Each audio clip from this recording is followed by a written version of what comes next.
being detained? Hey, are you being detained? Am I being detained? Are you being detained? Am I being detained? Yeah, you're being detained. We've got a little serving to do. To serve pig. It's RALPHAMANIA! That's not true. It is true. It's not true. It is true. That's not true. Sad! Pathetic! Let's go, felted, etc. Rest in peace, Jeff. Pot awful one. Pot awful one. All right, thank you guys for joining me so quickly on this new stream. I screwed up so bad. I had a whole different stream set up for this, so we probably lost some folks in the transition there. But hey, at the very least, transvestigation complete. We have so much RALPHAMANIA stuff to cover tonight. If you think you've seen it all, you have no idea the real world. It's happening tonight. We were up to no good. A lot of people on the internet would call what we were up to straight ops. I agree with him. Some of the straightest ops in the sector. Now, listen, Ethan Ralph is not one of my typical goons. He's not really my lol cow. However, for some time now, I've been part of a collective, okay? And we're going to talk about this collective tonight as well. And this collective, it's their mission. I don't know why. They've all have their own personal reasons, vendettas, and just enjoyments out of this. But it's their mission to A-log Ethan Ralph. Some people got problems with that. I don't. So I joined in. And as this RALPHAMANIA monstrosity built up, you know, originally it was going to be Alex Stein, probably my top goon right now. It was going to be Mersh and Royce classics, Dick Masterson, longtime enemy of the show. There was going to be so many wonderful featured guests, and then it kind of fucking petered out. That didn't really work so well for me. Now, I decided, you know what, one way or the other. I actually tried a few, maybe 2 weeks ago or so. I tried to patch things up with Ralph. Ralph started making fun of Alex Stein. And I said, Ralph, listen, I know we've got our differences, but we'd be stronger as a team. We would be stronger together. Why don't we team up? And you don't have to like me. I don't have to like you, whatever. I do like him. I love him, in fact. I would love to sleep inside his crease. Sad! Pathetic! Sorry, I almost vomited when I said that. But why don't we team up against him? And he told me he was going to bring me on the kill stream. He spoke through our mutual friend, Baked Alaska, an intermediary. He would not speak directly to me. He used his consigliere. And Baked said, I'm coming on. And then I'm watching him for a week. He says he's going to bring me on at the end of the week. All week long, he's covering Alex Stein. And he's clearly stealing all of the pod awful coverage of him. Ethan Ralph, if you don't know, watches pod awful. I don't know if it's a fetish. I don't know if he enjoys it. I don't know if he's hate watching it. And I've caught him copying me before. The whole "Where in the World is Jesse" from pod awful. He stole that for his Carmen Sandiego clone logo that he did when he went to Portugal. Many things. He even said that the Killstream.tv, that failed adventure, was a copy of the Pizza Fund. He said that on camera. So I know he watches pod awful. He stole all of my Alex Stein coverage and then added on to it like just the worst shit that wasn't true, it wasn't fun, it wasn't funny, it didn't work, no one was buying it, it made him look stupid. And if you're going to make yourself look stupid fighting Alex Stein, which is pretty fucking hard to do, Ethan, then you're not really helping my cause. And finally, so they tried to force him. They said, let Jesse on, Ethan. And Ethan went on a big, I wish I had it for you. I don't have it here in front of me. He went on this big explosive rant about fuck pod awful. Well, okay, Ethan. I happen to know RALPHAMANIA is coming up, and I had some contingencies in place. Now, my original plan was to go much like with the bowling alley. Remember last year, the bowling event, pod awful was really the only one there on the scene. The henchmen were there getting all the behind the scenes footage. My original intent was to do something similar with RALPHAMANIA, but then he said fuck pod awful. And then I realized this man ran away to Mexico to hide from his problems. You don't get to do pod awful dirty like that anymore. Sorry, Ethan. And of course, RALPHAMANIA goes on. And after I assembled an Ocean's 11 style team, crack engineers, we had an explosives guy, we had a heist guy, we had a little tiny Chinese acrobat sneak his way in. Ladies and gentlemen, you've already seen the results, but I'm happy to announce, of course, we got to do it. Ladies and gentlemen, we got him.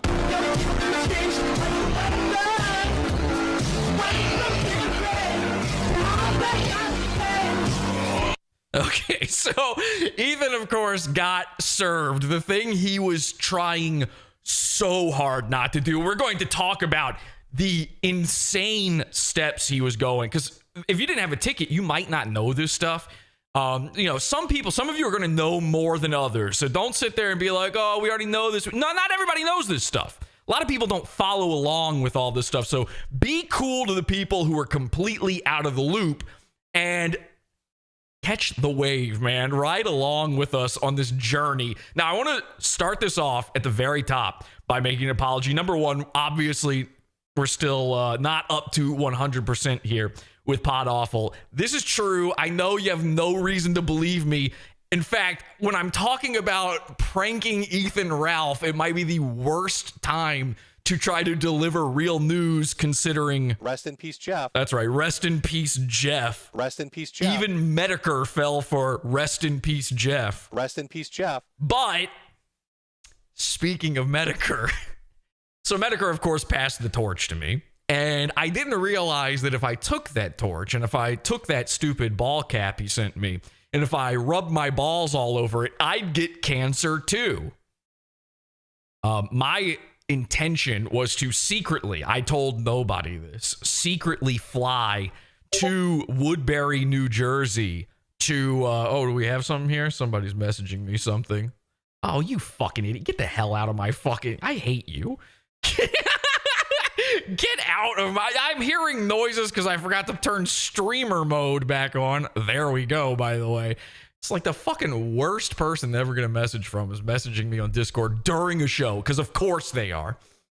Anyway, I forgot what I was saying. Oh, I was secretly planning to go to Woodbury, New Jersey, right? And show up to RALPHAMANIA. I had a ticket. I didn't think I'd get in. You know, I'm pretty noticeable. Everybody recognizes me from my Cat in the Hat hat. You guys know me best from seeing me wear my Cat in the Hat hat while smoking my famous pipe and that monocle I always wore. Next time you see me when I don't have it, that's the Mandela effect. Don't let them tell you otherwise. They changed me. I used to always wear a Cat in the Hat hat. Anyway, that was the plan. I get to America a few days ago. I don't know if everybody knows this. I moved to Australia. And we get to America. I bring my family, of course. Some people were like, yeah, right. You're not coming back from, you're coming back from Australia? What? You're leaving your wife there? Trouble in paradise? Who am I, Ethan Ralph?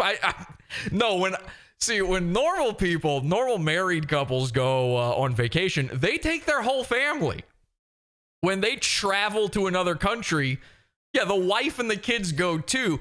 I'm not doing any Portugal-style trips, and we know what he was going there for, by the way. Anyway, so I get to America, and while I'm here, out of nowhere a few days ago, suddenly it was like my balls exploded. I promise you this all comes back to the RALPHAMANIA thing. Just let me say this real quick. It felt like I was being constantly, all day long, just kicked in the fucking nuts by a very heavy-set Polynesian woman, like sturdy, stocky. So, and she thought my nuts were coconuts. She needed that for her village. So she was really trying to crack them open. It was bad. And I thought, like, maybe I just sat on my nuts weird or something. I sat back in my chair funny. I don't know. And I gave it a day, and it didn't go away. So I went to the doctor, and I wish I had my camera right now for you, because if I need to do the expression she gave me when she came back with the results. It was bad. So anyway, I have ball cancer. My left nut, it's my bladder and left nut are in constant horrific pain. I actually have, and I apologize right now if I'm a little out of it, if I'm a little off my game. I am in terrible pain. Now, Mr. Mediker would have curled up and died by now. He would have done a big crying farewell stream and told you all about the ethics of trolling and why they came for comedy first at this point. Well, sorry, I'm the new Mr. Mediker, and please do refer to me as Mr. in the chat. I'm going to stream through the pain because what the hell? It's just a fucking stream. And if you're not even on camera when you do it, then you should be able to just keep streaming, really. I mean, no knock against the guy. He's probably in a terrible sorts. I know I am. I have a painkiller right here next to me for a just in case. I don't want to get too loopy for the show, so I'm not taking it, but I might have to. At a certain point, and you guys are so used to watching these shitty streamers who drink during their stream, get high during their stream. So you should be used to this. By the end of this stream, if I'm fucked up, that's just cool.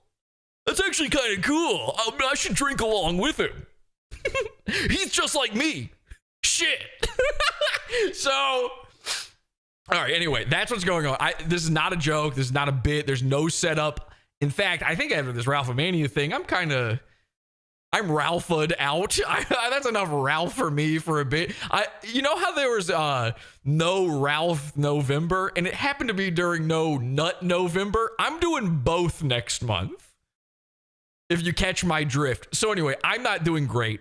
I'm staying with my brother. My family is staying with my brother at his place right now. I'm trying my best. If everything sounds bad, if everything looks bad, I'm working off a laptop here, people. I'm working off of like a saved backup of my home computer. We're trying our best here. But remember, even at Pod Awful's worst, we still pull off the greatest shit that happens on the internet, bar fucking none. RALPHAMANIA was a snore fest. It would have been a bore, but luckily, Pod Awful was watching. Don't go on the internet tomorrow. This is Pod Awful. Pod Awful sucks. The dark future is here, get out of here.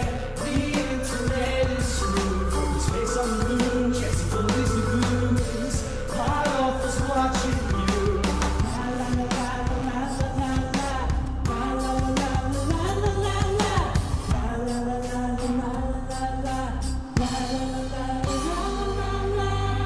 Sad! Pathetic! This has all been a trick. You have been trolled. Wow. I'm seeing in the chat room, by the way, somebody said that this is the cancer of the internet affecting the real life. Don't think I haven't thought those exact thoughts. Absolutely. That's been going through my head. You know, everybody says like, oh, you're always so negative online and it must hurt you. And I'm always sitting there in delight, clapping my hands like a baby to myself, going, no, I love it. I love doing these things. So maybe instead that negativity just internalized itself inside my ball cavity. And now I'm here. It is a thing. Like this is Crowder-David's disease. I talked about it. I thought I had non-Augustine Crowder-David's disease, but it's happening now. Check out all these streamers. Everybody. I don't know what it is. Anybody who was the most online before the kahuna. You guys familiar with that? The kahuna virus. Before lockdown mode, everybody who was extremely online was like now they're affected by this. I don't know why. Everybody else became online during the lockdown, and now everybody who was already super online, it's like we caught internet kahuna from them or something. I don't know. There is something going around. It's been happening ever since the lockdown. It's not good. It's really not good. I am in immense pain. But let's go over what we're going to uncover tonight here. We did serve Ethan Ralph about, I think it was in total 6 times at RALPHAMANIA.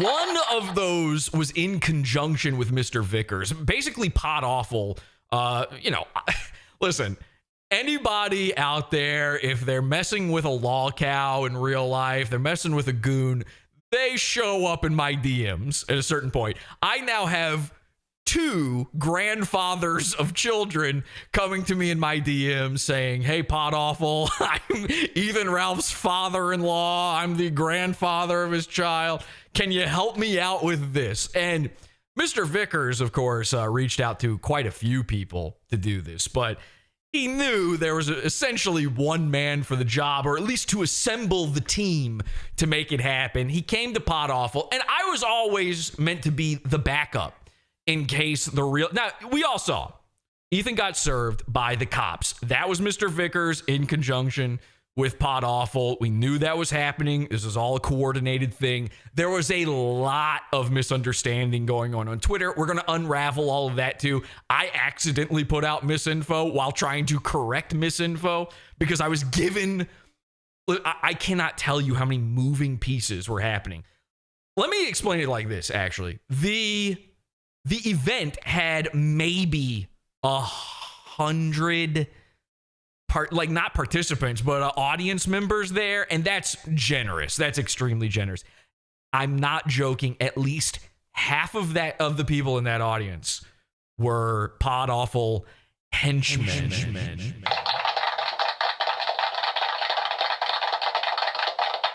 So shout out to the henchmen who did it. Listen, a lot of them, it was their first time too. The new season of Pod Awful is going to be a henchman's handbook. We're going full tilt into this stuff. You think the crazy stuff we've done in the past, like that's amazing.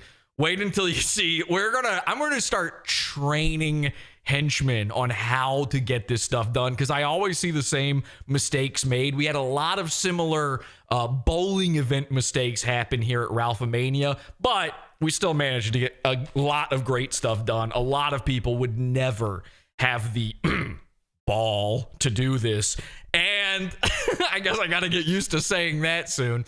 So I salute every henchman out there. Some of them are 100% anonymous. Some of them are not so much. You may catch glimpses of them, but I'm not joking. Half of the audience was there to do stuff, to the point where I didn't realize how many people were there. See, I'm getting called out on Twitter actually right now.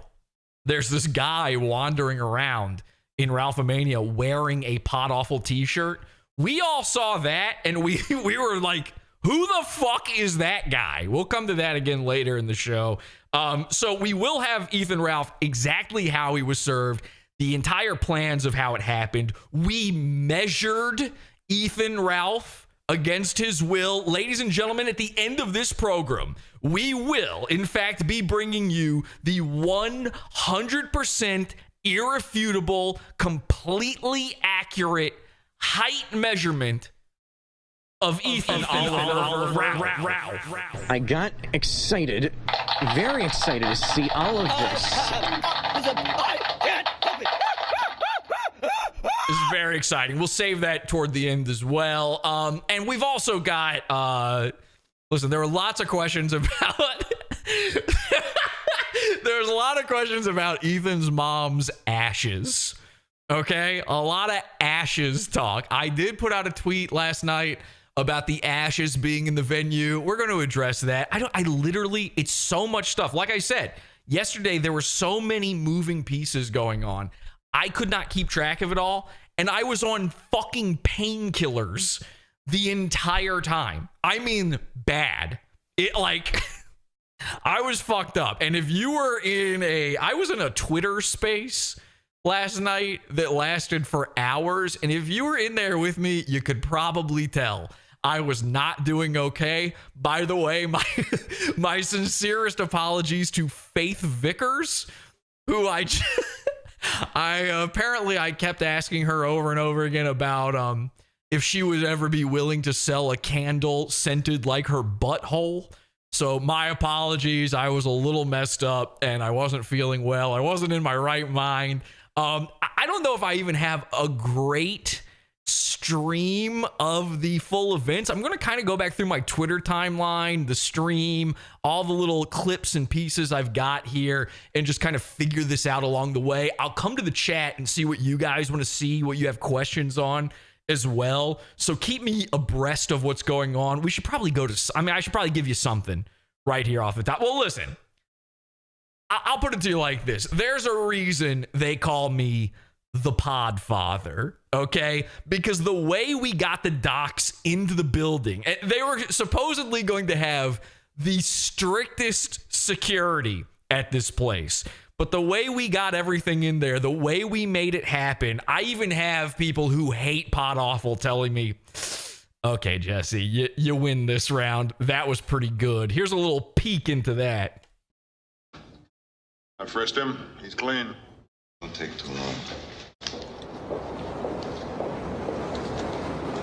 frisked 1,000 young fellas.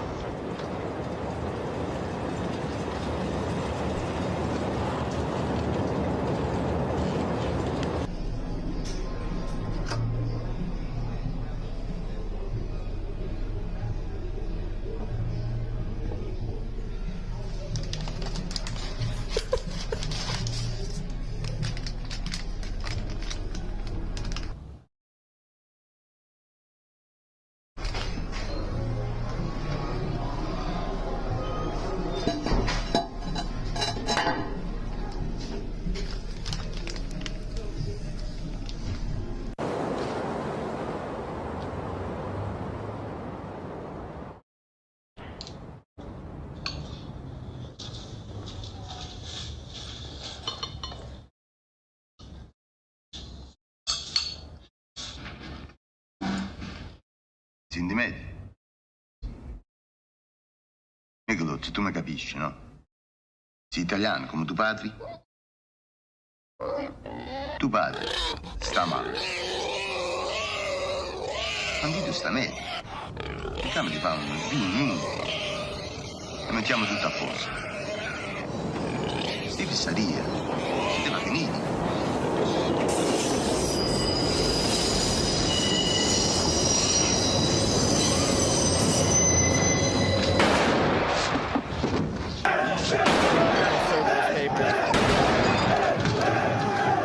All right, so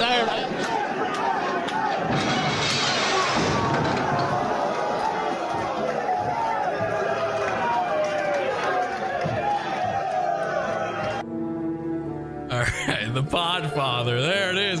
Ladies and gentlemen, I mean, it's undeniable. I am now the Podfather, the king of all podcast media.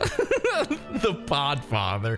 I guarantee you there's some disgusting Ginzo Guinea Wop podcast out there called that. I hate. I've never even seen The Godfather all the way through, but I did know the reference when we came up with the plan, although it wasn't on my mind. But the second everybody heard what happened, they were all screaming, the Godfather, the Godfather. I can't believe you Corleoned him. I can't believe you Salazzo'd him. I think that's the name of the guy who gets shot in that. I'm not sure. Anyway, I hate mafia stuff. It's disgusting. Actually, it's not the mafia part. I like that they wear suits and pretend to be respectable. It's the being Italian part that's so gross. Anyway, so... by the way, somebody in the chat says, you don't sound like you're on painkillers. Yeah, I'm not. I'm in a lot of pain right now. I'm purposefully not taking the painkillers so I can do a show. But thank you so much for that. Let's see what they were saying in the chat room about this one. You just got served. Was he touching all the food? Well, so here's the thing. Ethan did absolutely handle the toilet papers. Those of you listening to the audio only version of this, by the way, hopefully you know The Godfather well enough to just figure out what just happened. But we did maybe leave the gun and take the canoe. Wait, what? See, I can't even do it. I can't even do a reference to The Godfather. It's, I hate these movies. It's like that time in Goodfellas. Really? You sure? Was it like that? Was it like that every single radio host ever in New York City? When you compare anything to anything, it's always fucking Goodfellas or The Godfather. Have you ever seen another movie? How come it's never... It was just like that time in Donnie Darko, with the guy in the rabbit costume. He said that, why are you wearing that stupid man suit? Anyway, all right. I might be a little bit fucked up. What was I talking about? Listen, here's the thing. Like I said, about half the audience was henchmen. All right. And a lot of them I didn't even know were there. Like, we've got people in the chat right now that were there just openly taking photos and videos and stuff. There's that guy with the shirt. I found out afterwards that, like, Bex, some of you might know Bex, she was there. I had no clue. So some of these people, I have absolutely no clue what they were up to, why they were there. I appreciate it. I love it. It's amazing to see the henchmen spread, even when I don't have to. The Pod Awfuls always had the henchmen, but I needed a crack team. I needed people who were going to absolutely get the job done. I reached out to henchmen. I found some people. I found some bites. Very much thank you to the, especially this one, I don't know if he wants to be out there, but this one particular henchman did a lot of the stuff he did. He served Ethan personally 3 times, which shouldn't even be possible. We'll go over how that happened as well. You might have heard Ethan say on stream, I can't be served again. Yes, you fucking can. And by the way, Ethan can be served over and over and over and over again for the rest of his life if you want to. You're allowed to just take legal paperwork and say, Ethan Ralph, you have been served to Ethan. There's nothing stopping you from doing that. I even checked with Mr. Vickers. I was like, okay, when the cops have already done it, and he was like, keep serving him. Just just in case. We need it on camera. We need to make sure he can't run away from it. Each serving is a new chance to go to not so fast. Oh, you're saying you weren't served at RALPHAMANIA? Here we have it from yet another angle. So I needed a crack team to make sure that was possible. And I realized something. I'm sort of part of a crack team that has been the talk of the town, a lot of controversy lately, like a lot of controversy. It's kind of crazy. This was never planned to be revealed, but I have seen people melting down over this fictional character for weeks now. So I spoke to the other people who are involved, this collective, and I said, maybe it's time we just explain this. We never thought this through. There was never an idea, and I didn't start this, by the way. I'm a small part in all of this. I did not originate this thing. There's this fictional character online, and that character's whole thing is reporting on Ethan Ralph. And I was invited into the fold with this. And I've asked them, I've cleared it. I think everything's cool. Kinoshay at Kinocopter on Twitter. Okay. He is not a person. And I keep seeing people get really, really mad at this fake person. And I've seen them doing some autistic digging and detective work, going, look at who follows who. See every account, all these Mr. Medicers and all these guys they always follow each other. Well, yeah, because the account is run by like, I think 12 people, maybe 12, 13 people are part of this account. And we follow all of the people who might retweet stuff or be interesting or we're doing the Gunt News Network. If you've never seen Kinoshay, the construct, there's a Discord. I actually don't do much on the Discord, and there's a Twitter, and the Twitter is just a DM. It's a group chat DM where we come up with memes and images and jokes and post them, and we never think too hard about this. So actually, hang on a second. All right, hang on. I'm going to, why don't we do this? Just so everybody understands that this is real. We all have access to this thing. I got to log out of my Twitter and log into the other one. We just use the account as needed. And okay, here we go. So I'm on the Kinocopter account right now. And I can tweet out whatever I want And so can any of the other people. And I need you to understand this because it's actually part of the setup for what's happening here, the explanation for what's going on in the show. Okay? So, I don't know. What should I put here? Just something to prove it's me, right? I see some other people are saying, oh shit, Pod Awful is going to tell the truth about Kino Shay. Okay, so let's do this then. How about hello from Pod Awful? Just type that. All right. And hello from Pod Awful sent. Let's see. Is that... Okay, there we go. All right, now go check it. I don't need to show you. Go check it for yourself.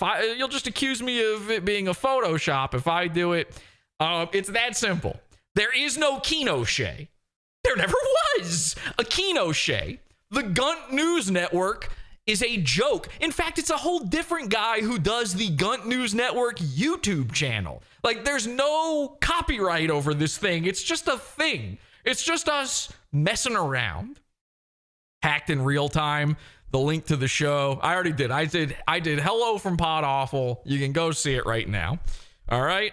In fact, let me get back on my regular count and then switch back over. And oh shit. Oh, I fucked up. Fuck. I fucked up doing that because I was going to go back through my tweets and shit. Hang on a second. This is my fault. I did fuck this up real bad just now because I was going to go through my tweets and I accidentally, when I logged back through, I wasn't thinking about this. Let me like and retweet that. Okay, there we go. Sorry about that. That was a little hang up. I just want you to understand what's going on with that. The poor autistics out there losing their minds over jokes that we literally do everybody's calling it gay ops and all this other stuff. We don't think that hard about this stuff. And I don't know who wants to be known as being part of this, who doesn't. I don't care. I don't know if anybody else cares. But yeah, sometimes I tweet from that account. You see me retweet a Kino Shay thing, I probably had something to do with it.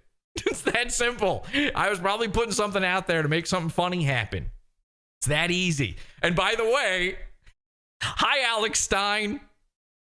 Remember when you were messaging Kino Shay? Oops. Oopsie daisy. All right, anyway, I got to take a sip of something. I'm dying here. I'm really not doing okay. Anyway, so I went to that group. These are crack staff guys. I mean, these guys are tip top. I figured maybe some of them could join me at RALPHAMANIA. Maybe some of them could act as henchmen, and they want to go too. And sure enough, we got a few guys. We got our tiny Asian guy to fold up into a suitcase. We got our big black demolitions expert. We got our guy who, for some reason, has a boat. His whole thing is a boat. No good when there's no water around, but he's there just in case. He's the boat guy. We got all our guys together. We assembled them. We assembled Spurg Team 6. We assembled Awful's 11. Okay? Awful's 11. We put our heads together. And this is what was happening. This is what you have to remember. Ethan was getting so paranoid. Again, his address had just leaked. Everybody now knows he lives in Mexico. What everyone had already assumed to be true. That's not true. It is true. It's not true. It's true. Sad! Pathetic! What everybody already knew to be true was true. He lived in Mexico. He's losing his mind. His father-in-law, his soon-to-be father-in-law, is selling all of his earthly possessions to his biggest enemies. Avon Chartsdale is being forced to try to drive the prices up to stop this from happening. Avon Chartsdale is pretending like he has enough money to buy all of these things, and that he actually had some intention of stopping this by purchasing the items and giving them back to Ethan Ralph, even though he never had any intent to do so and could not financially afford that. And that's true. Look that up. We'll tweet that out on the GNN here soon. Anyway, the point is, I go to these guys and I say, we need to be able to fool any security measures that Ethan may be putting up. He's super paranoid. He says on his show, on the kill stream, he's telling everybody, I'm going to have a metal detector, and there's going to be armed security guards there, and there's not going to... The only way into the building is through teleportation. If you aren't being teleported in through Mexican teleportation systems, you're not coming. Sad, pathetic. So I'm not sure where he thought he was getting any of these things. He said at one point, and this nearly turned off, and this was obviously Ethan's intention, this turned off a lot of the potential A-logs who might arrive. I think it probably turned off a lot of Ethan's own actual fans from showing up. Because he said that he was going to not only ID people at the door, but take a photo of their IDs and a photo of the person. Every single person who enters. Now, at a certain point, Awful's 11, we're talking to each other, we're putting our heads together, and we realize there ain't no way they've got a metal detector. Ethan can't afford that. There ain't no way that a group of the lowliest scum on earth aren't going to be constantly going in and out to smoke cigarettes. Beardson alone would have to climb his way over the front door. It's actually, I don't know if you know this little door jamb, that's actually too tall for him to get past unless he has to do a whole rappelling routine. He's only 3 apples tall. For such a small guy, though, what a magnificent beard. Did you guys notice that he didn't wear the fake beard at the event? He was the referee. In fact, my tweets here start off with one of my favorite images from the event was this. Here's Beardson, little tiny Beardson, one of America's little people. Look at him. He does this in every photo. It is so embarrassing. Someone needs to tell him. It's actually worse when you do this thing. You don't look taller. You look like you're trying to be. It doesn't work. Just buy lifts. Here's the craziest part. There is a literal midget in the background. This guy who, it really killed me that he's wearing a FedEx ground shirt. I don't know why, that just tickled me. He's so close to the ground. This is an actual midget. He's smaller than your average human women, which of course are black women and green-haired women. Those are the average, a tattooed green woman. And you still look at Beardson and go, God damn, that guy's short. Fucking hell, look at this little midge, huh? I'm pretty sure I really saw this and I thought, oh my God, RALPHAMANIA is going to be cool. They're doing dwarf tossing. This is awesome. Who's going to throw Beardson? He didn't wear his fake beard after we exposed him for wearing a strap-on beard, and that is true. And then every time I looked at this image, I actually retweeted this 3 times. I was so obsessed with this picture because every time I looked at it, there was some new magical thing going on in it, and nobody else caught this but Pod Awful. Check this out. Look, his fly is open. That's open for business. You could walk in. Walk-ins welcome to Beardson's pants. Oh, the AF crew is around. Zip. He lets this photo get taken. Like this isn't okay. Just to be clear, anybody listening to just the audio, if you're blind, whatever. Also, look at this. That's cool. He's wearing a Mr. Medicare bracelet right there. Rest in peace, Jeff. Rest in peace, Mr. Medicare. So you always see something new in this picture. The drop ceiling. How disgusting is that? We'll come back to that in a second. What the fuck is going on there? How is this? This has got to be. Did he already own a ref shirt?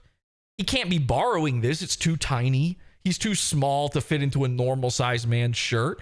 He would look like a little kid pretending to be daddy going to work if he did. How is this already tattered? See, I could do this all day. I could stare at this picture. This one picture could be all of RALPHAMANIA. I wouldn't care. But the fly is not down. We need to be specific about this. It's not just down. It's open. It is wide open.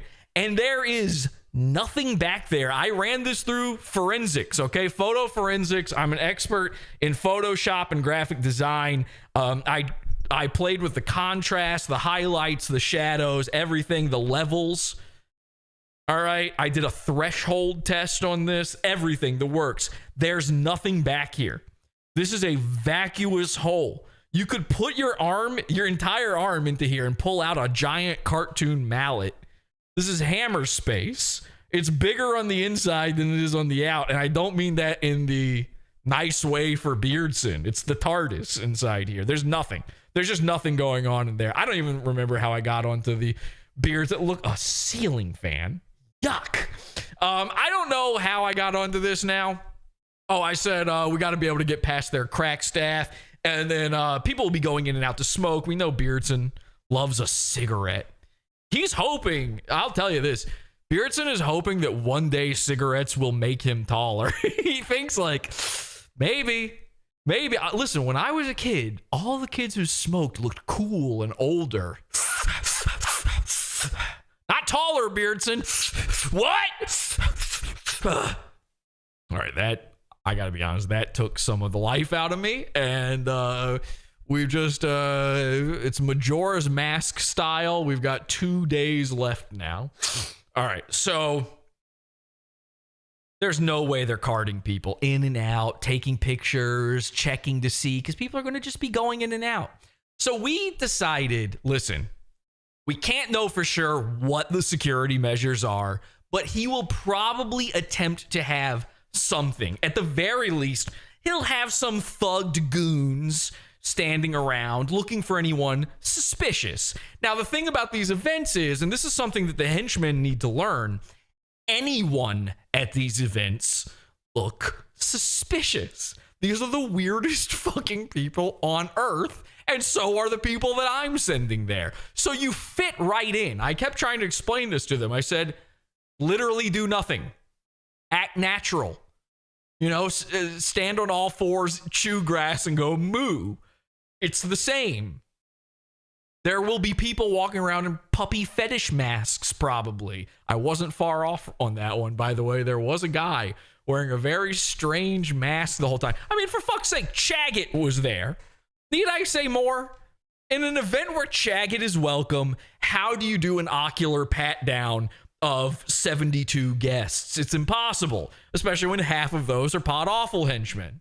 So I said, the one thing we got to do is we have to make sure that you're not carrying in the documents, because at this point, I had already decided that was our main goal. Forget good footage. There's nothing going on behind the scenes, by the way. These events are boring without pod awful. This shit is bad. It's not funny. You wouldn't have had anything to laugh at if Mr. Vickers and I weren't obsessively making sure that Ethan Ralph can't escape justice for one night in his life, the day after he's married. Just take it in the middle of his big event, take it all down for him again. So I said, we got to make sure that any of the stuff we're doing is already in the building before we even, I came up with this whole plan. I talked to my guy, my personal pod awful henchman guy. I said, okay, here's the plan. I mean, I thought I was a genius, dude. I'm going, all right, so you go in, you just go. You live nearby, right? Go to the event. We know where the venue is. We autistically figured that out through literally just Googling wrestling Woodbury, New Jersey months ago. We figured out where this was going to be. We were positive we had it. And of course we did. Then we looked it up. There were 2 places it could be, and we went with the shittiest. And we were right. Wouldn't you know it? Oops. How did we manage that? Wow. They ought to call me Kreskin. Wow, I'm Karnak over here. I'm Yuri Geller.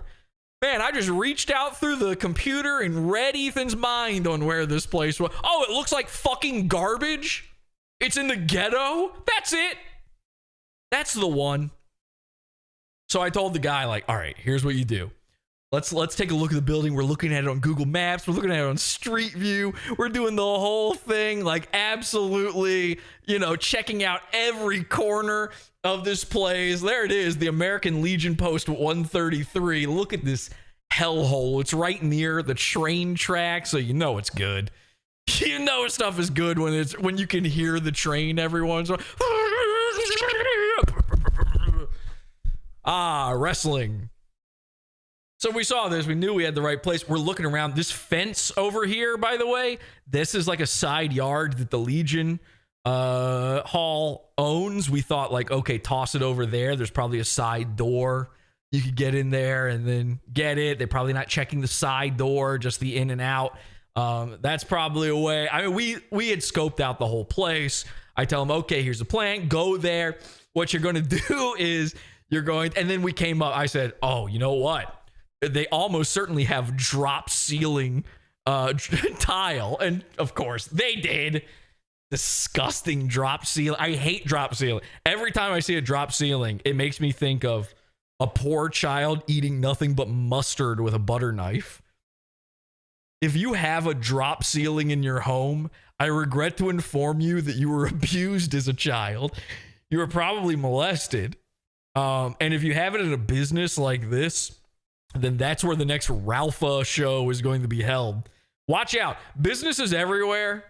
You know, in the way that everybody started putting up Black Lives Matter signs to protect their windows. Don't draw any correlations there. In the same way, businesses should be taking down their drop ceilings just to protect themselves from hosting an Ethan Ralph event by accident. So the drop ceiling, our first thought was, go and if you can reach the ceiling in the bathroom, stick it up under one of those tiles, you know, the old middle school method of hiding stuff. I remember a kid in my middle school hid a gun up in the ceiling of the school, and you would think like, oh my, where'd you go? Columbine? Well, yeah, a little Columbine.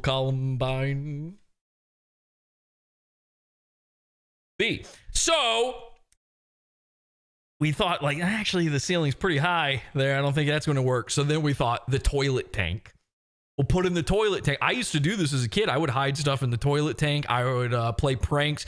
I have a fair understanding of the inner workings of a toilet tank because as a kid, I figured out that each little part, like I looked in there and I was trying to figure out each part. And I figured out if you take the little return water hose, I don't know the names of the parts. I think one of them is called a ball cock. But there's a little return water hose, and you can take that, and it's usually, in most toilet tanks, it's just long enough. Yes, I've always been like this. It's just, in case you were wondering. I have autism. I can't help it. Masterson looked extra bloated at the event. Yeah, he's fat. Dick Masterson got real fat. Anyway, and he doesn't like when you say that. Him and Alex Stein don't like it when you point that out, so make sure you do. That little return hose thing, it's just long enough. You can take it and you can fold it over to the underside of the lid of the tank so that the end of it, the spout, is pointing directly at whoever would be standing in front of or sitting on the toilet.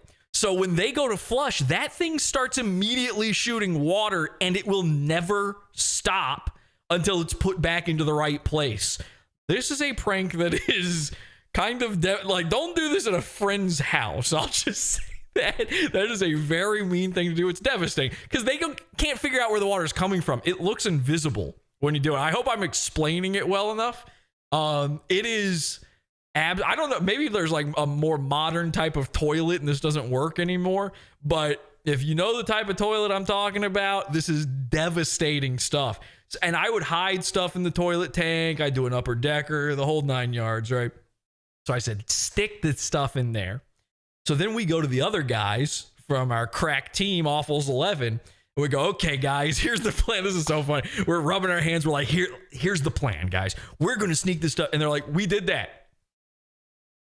We did that a day ago. I was like, what? No, he's doing it today. No, we did that yesterday. In fact, that's where these images come from. Hey, Jesse, remember when we posted all of these images from inside the venue? Yeah, we did this already. We already put everything in there. We did it. Now, they didn't have the legal documents. They actually went in for a different reason, which I'll reveal here in a second.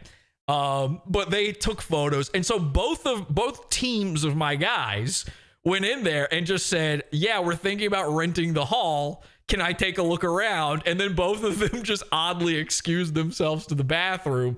And when this happens 2 days in a row, you got to start smelling something fishy. In fact, on day one, I'm told that whoever the woman proprietor was at this establishment, she was already extremely suspicious of what was going on. So I'm guessing some A-logs were out there already calling the Legion Hall, trying to make the event not happen or something. They're probably on guard a little bit, but not on guard enough.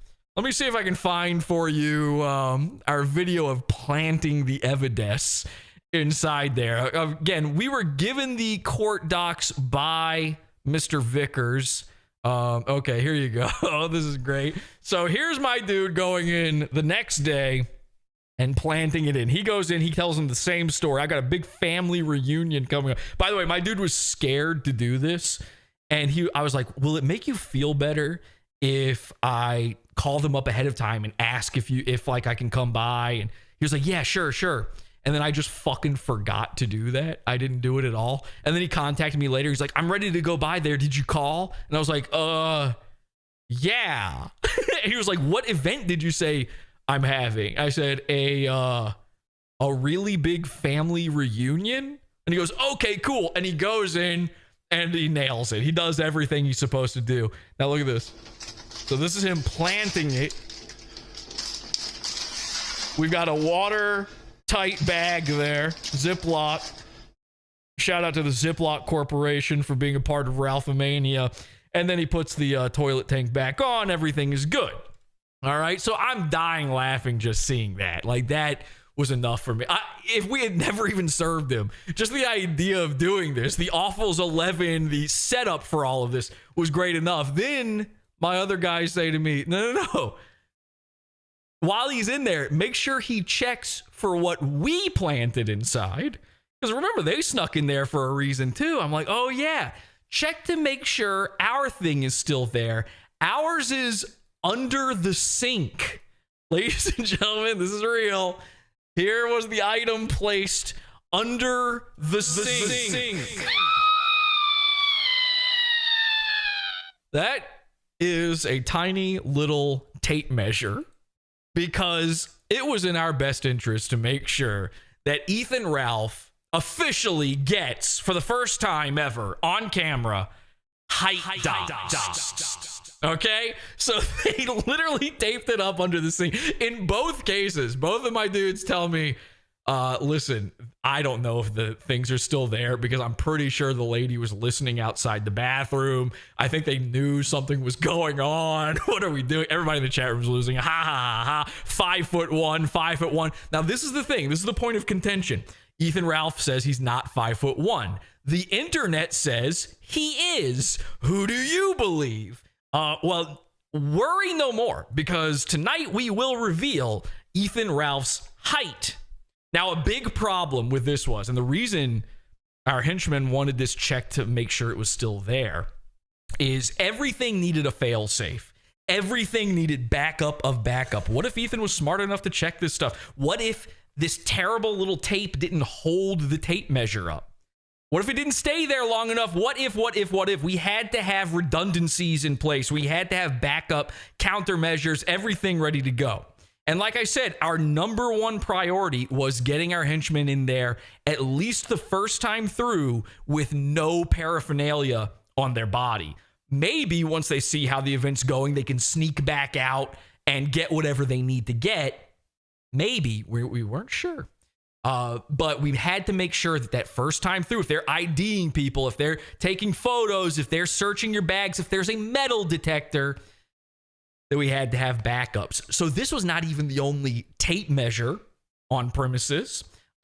This was not the only set of documents. We had backups of documents as well.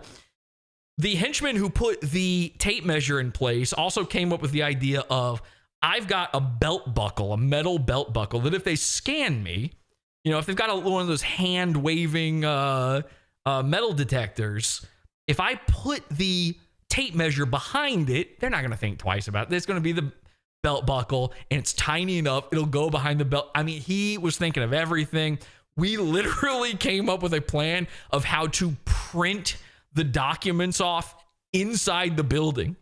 Okay, these guys got spy pen cameras just in case, as backup visual confirmation these events happen, because we didn't know if the stream was even going to work. It's an Ethan Ralph stream, for crying out loud. I was pretty sure it wasn't even going to happen to begin with. We had spy camera pens, which, by the way, they actually checked the glasses of our dudes.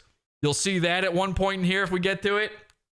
They thought they were carrying them in their glasses. Nope, should have checked the pen because it was in there. They had their phones going, the whole 9 yards. Now, another henchman pro tip is this. When you're at an event like this, you can just record. Everyone's doing it. The normal people are just recording. You look suspicious by acting like it's a big deal to record. Take out your phone as brashly as possible and fucking record everything. Who's going to stop you? Did you see that old bag Corrine in there doing exactly that? Nobody's stopping her, and I know they know her, but everybody just looks like that at these events, so it's fine. So we had backups of backups of backups. We had henchmen there that we weren't even planning on. We had all of these things in place, and again, the idea was Mr. Vickers had paid the police to come in and serve him, but we didn't know when that would happen. We didn't know if it would. Till the very last minute, Ethan Ralph kept the location of the venue a secret, and at one point even put out false information that the venue had changed. If you were actually trying to attend this event, you had the biggest headache of your life. No man is worse at putting on a live event than Ethan Ralph, and no man is better at spicing it up than Pod Awful. I'm Tom Gully, and you're watching Is This Live, the show on the Pod Awful TV network, podawful.pizza. So let's start actually with Corinne's little stream here. You've probably seen this where you can actually see Ethan get served by the cops, because I got some explaining to do with this one. I love this, by the way. This is such a poor guy thing to do. You have a poor man's mentality if you ever do anything like this. If you are in a situation with police or any sort of authority, and then you are in trouble, they are serving you, they are arresting you, they are telling you that you're not allowed something, and your response to that is, "Thank you, officer." You have a poor man's brain. You're stupid. Thank you? What are you fucking thanking them for? And I know some people will be like, no, that's just how you get. No. You can be polite without being bootlicking about your own serving. Listen to this. Oh, thank you, officer. Oh, just what I wanted, to be served at the very beginning of my event. Again, we didn't know the cops were going to come at this part. So I accidentally put out there, there was a ton of misinformation flying because the stream had just barely started when the cops came in, and I'm getting all my info through the henchmen, and they are like in and out. You know, they can't be looking at their phones the whole time. They're in and out. They're doing stuff. So I hear from them, okay, cops are on scene. I tweeted out this image of the cop cars outside. Let's take a look at that. And this is from one of my henchmen. He took this picture. There you go, right there. And they said cops are on scene. We're like, oh, fuck. So I tweeted it out not even knowing what it is. Now, we actually also have video from this. Let's see if I can find some video of the cops outside. We've got, okay, here we go. So this is when the cops showed up, and we took this little video right here. They said they weren't actually. I think they went to the bar. Ah, yes. Wondershare Filmora. Only the best for Pod Awful. Remember, this was recorded on a pen inside a guy's shirt. Like, it's not going to be the best. Do you guys know what they're here for? Did anybody say? Look at this fucking creep in this mask. This horrifying. This is eyes wide shut shit. This guy looks like Red Skull or something. Yeah, you're going to look fine. Hey, henchmen, don't panic. You want to look normal at one of these events? Fucking rub dirt all over yourself and stick your nipples in a guy's face. That's normal here. So he's asking, like, do you know why the cops are here? What's going on? So I probably talked to him immediately after this. I went. We were having a live wrestling event, and they said, "Cool, we're not here for you guys." Oh, They okay. went to the bar next door. So they told the cops, hey, we're having a big wild wrestling event. The cops say, cool, we're not here for you guys. And then they go into the bar next door, they say. Well, the bar is actually attached. It's all part of the same building. Not next door. It's in the building. And yeah, they went into the bar, but that's not, I mean, they were looking for Ethan. Okay. Yeah, dude, it's crazy. I went out. Yeah, that's Avon. That's Avon Fartsdale there. My friend was looking for something in his. A lot of cops lift and get into weird shit.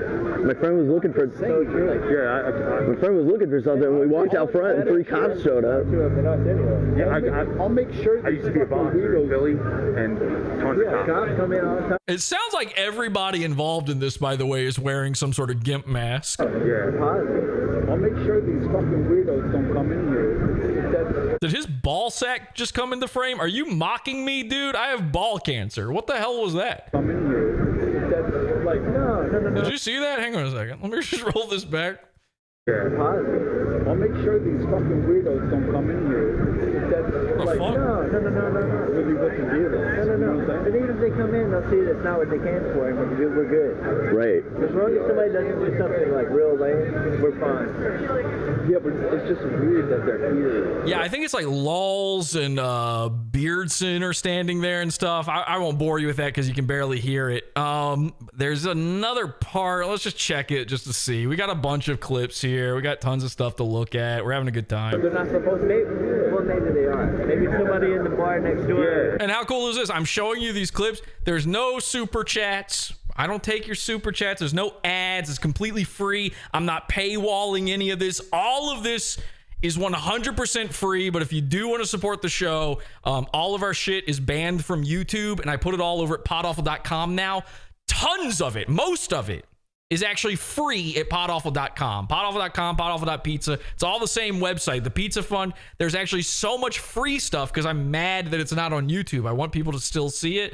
But if you do want to support the show, you can sign up for the Pizza Fund and get all the stuff that is not free. The Primo stuff. Some stuff we do have to keep paywalled, but not tonight, okay? So stop crying about it. Enjoy. Rowdy. Maybe they are supposed to be there. Literally, not for us, a bar patron. Somebody called. It was for the said I had a warrant. I'm here. Come and get it. Really? Oh, they turned themselves in. Oh, turned himself in.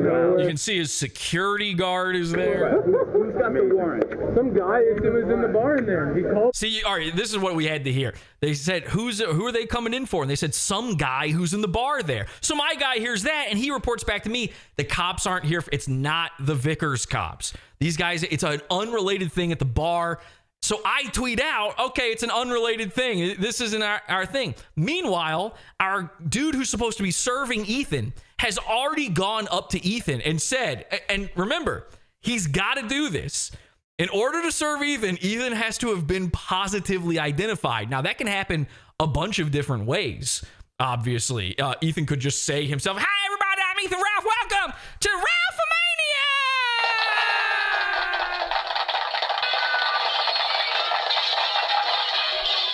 I'm a killer gorilla.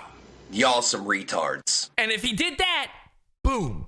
All we had to do was throw the papers at his feet. Didn't even have to say anything. Dude, you've been served. Blah! It's over. It's over at that point. But if he hasn't said it, even if you know who Ethan Ralph is, if he hasn't said it, you got to get him to say it. Hi, are you Ethan Ralph? And it's so obvious. At this event, if you don't know who Ethan Ralph is, you know, it doesn't make any sense.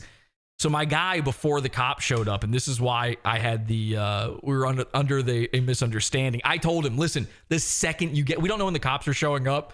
We want to score this one. So serve him right away. So he goes up to Ethan. He goes, it's not even worth seeing the footage of this. He goes up to Ethan. He goes, hi, hey, are you Ethan Ralph? And Ethan's like, what? What'd you say? Huh?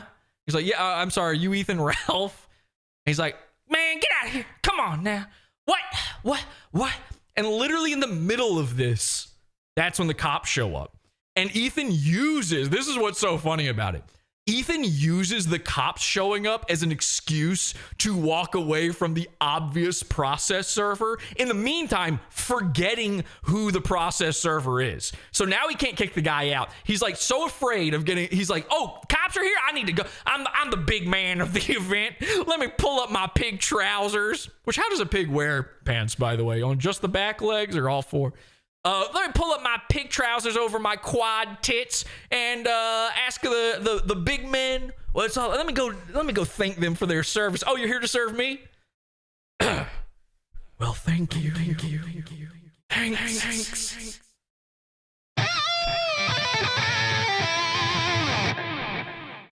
So they're attempting to serve him. The cops are there. Ethan thinks it's for an unrelated matter too. He doesn't expect cops to be serving him. That doesn't really, you don't, that's not what you think. You think it's just some guy. You think it's a sneak attack.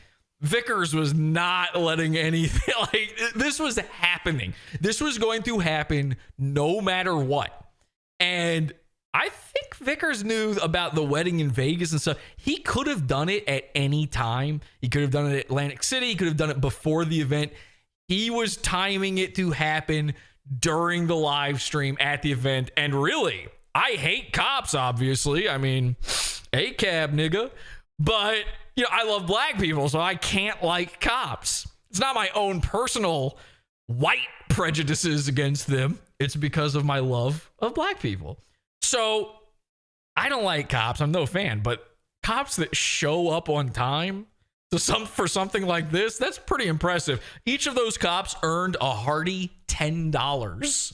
By the way, I think he paid $38 to get them to do that. 3 cops, something like that. They barely made anything off of this. I don't know how the math works out on this, but anyway.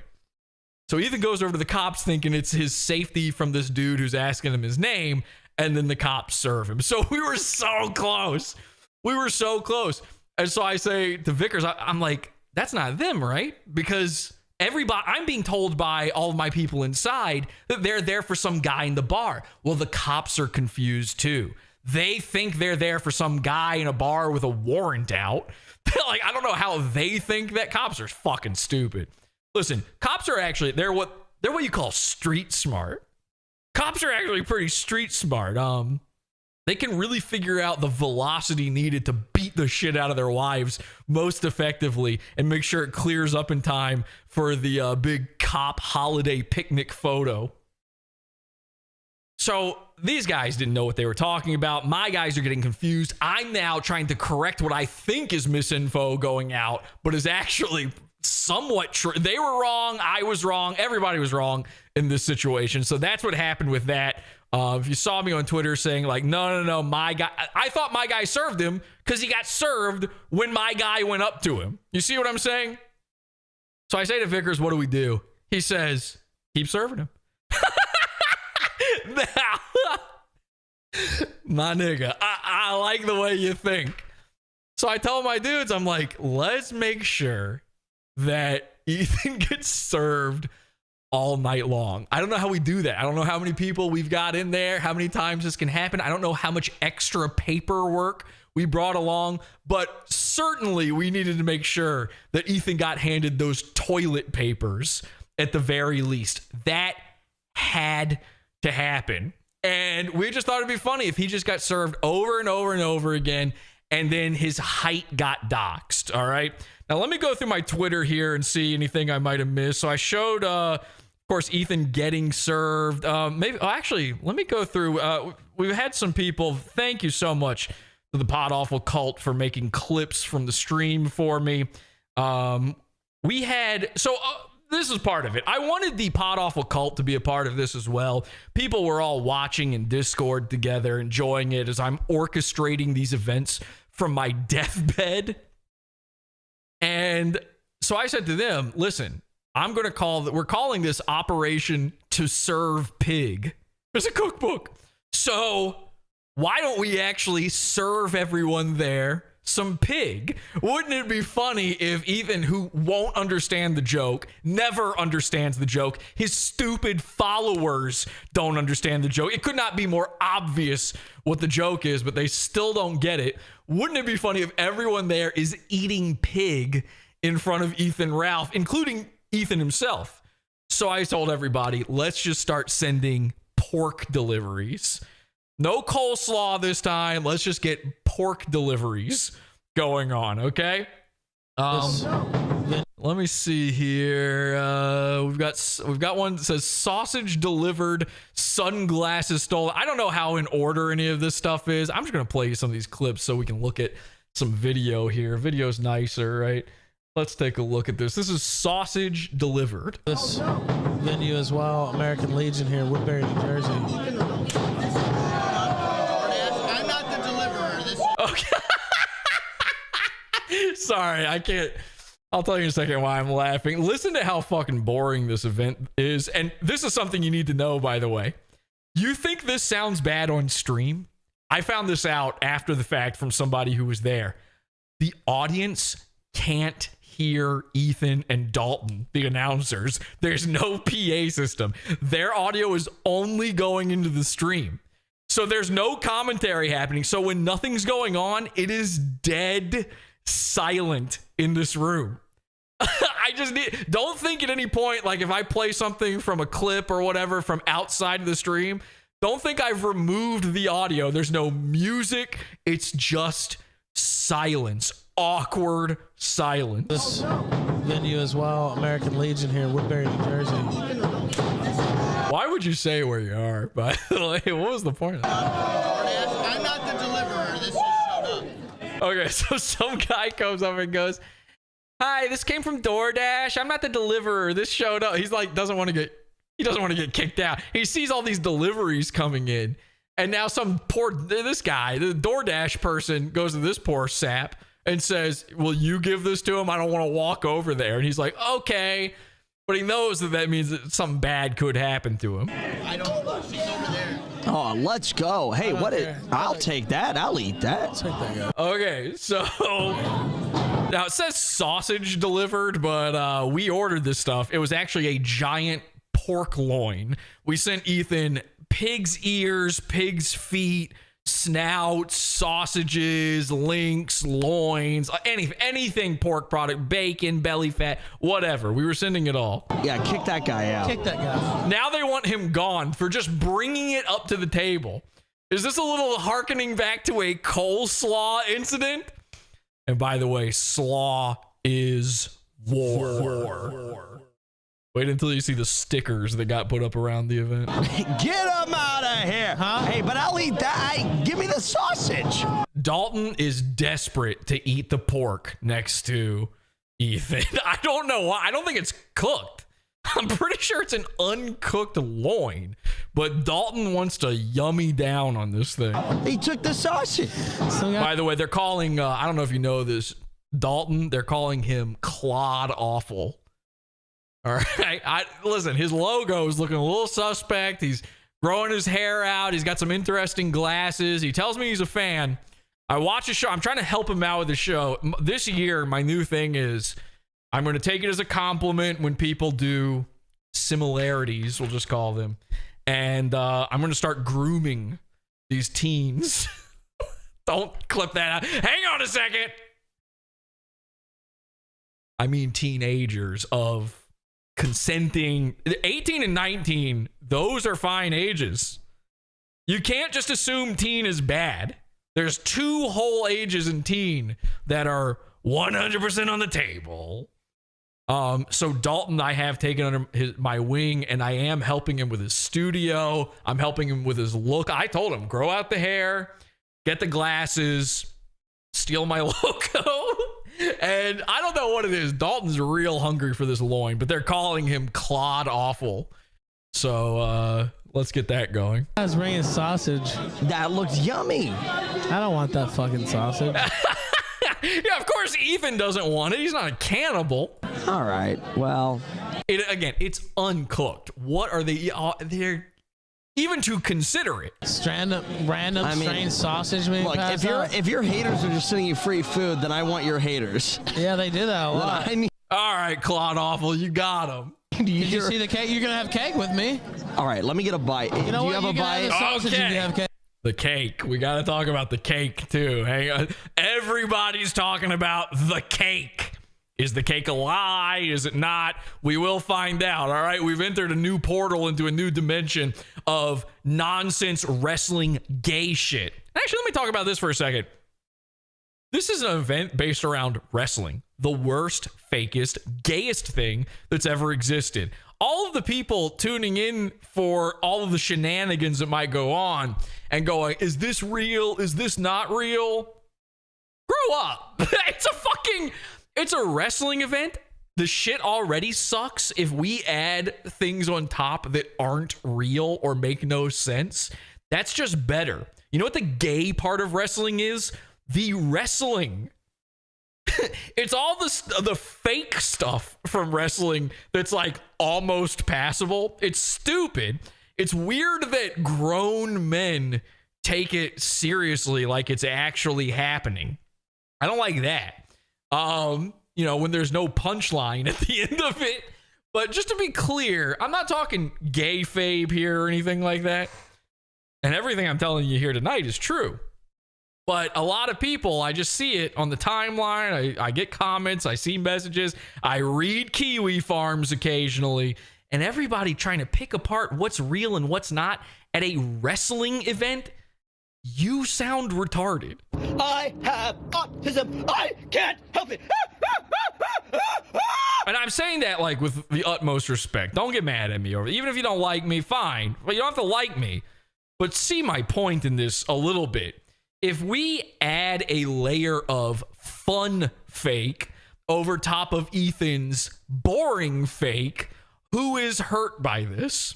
You know what I'm saying? That's all. Just a thought. Something I was thinking about. It's a weird thing to be mad about that at a wrestling show. Cake with me. You want me to eat some of the sausage? You can have all the sausage if you have cake with me. So Ethan doesn't. If you haven't seen this cake, wait until you see this cake. Ethan wants to make sure Dalton eats this cake. Now, why doesn't Dalton want to eat this cake? I don't know. But let me tell you something. Dalton was right for not wanting to eat the cake, and Ethan's right for not wanting to eat the sausage. That's all I'm saying for now. Oh, I'll make that deal right now. Fine. Cake fade. Okay, fine. All right, we got to get that sausage back. All right, we'll get the sausage. Oh, yeah. Truthers forever. Yeah. Yeah, Kiwi Farmer. I mean, it's not just Kiwi Farmer. Some of those people are fine, actually. But I don't know what you call. I mean, you call them truthers. They're truthers. They're fucking troll truthers. Listen, maybe troll is pretty low on the ladder, but the bottom rung is the guy being the goody little boy trying to get points for being so smart, going, actually, this is not real. Actually, cite your source. How about I cite my sores? You ever seen my balls? Trade the sausage for dogs. Oh my God, kick out. The pin was a kick out. All right, so remember they said kick out that guy who brought up the thing, right? The guy who did the delivery of the sausage to the table. Well, guess what? That guy was with us too. That's yet another pod awful guy. It wasn't just some poor sap bringing the goods to the table. He was making sure our pig deliveries happen to serve pig. It's a cookbook. And a very strange thing happened. In fact, a crime happened as the result of this. It's a little bit bizarre. Let's take a look. Again, not the best audio, but we'll explain what's going on here. Of course, we have a beautiful shot of the drop ceiling. Hey, who's it for? Ethan Ralph? Yeah. He's at that table over there. He's the one broadcasting. And excuse the voice he has, the way he sounds. You know, obviously, this is a New Jersey event. Everybody there sounds like this. Hey, hello. Hey, you going to the shore? Hey, you going to the shore? He's at the table over there. Is that for Ethan Ralph? He's the... I'm sorry to make fun of you. You did an amazing job, Osa. Big guy. Oh my God. He's got a beard. He's wearing a hat and a headset. He's broadcasting right now. Now this is a black delivery driver. Listen. By the way, all delivery drivers, DoorDash people, Uber Eats, they are pod awful henchmen. We use them all the time. Salute to the pod awful henchmen, but they are the lowest rung. And this poor black lady, she doesn't know what a headset is. She doesn't know what broadcasting means. You ever watch one of these YouTube videos where the person's IRL, they're streaming, they get they get a big dose of reality fucking bombarding into them by somebody coming up and going, "What are you doing?" And they go, "Oh, I'm a YouTuber. I got a big channel." And it's like, they don't know what that even means. Most human beings that you meet outside, they don't know. You're a YouTuber. You're a streamer. Say the word streamer to a 48-year-old woman. She don't know what you're talking about. This black lady's got no clue what's happening. She's never seen wrestling before in her life. This looks bizarre. And by the way, all of the wrestlers at this event are like mandingos. She thinks like the Civil War Part 2 is happening right now. Israel sent over the ships. We've rounded them up again. Let's make them fight. Guessing the wrestling event. Okay, I'll go hand it to him if that's okay. European settlers took one look at the African diaspora and they said, "We got to fight these things." Okay. Yep.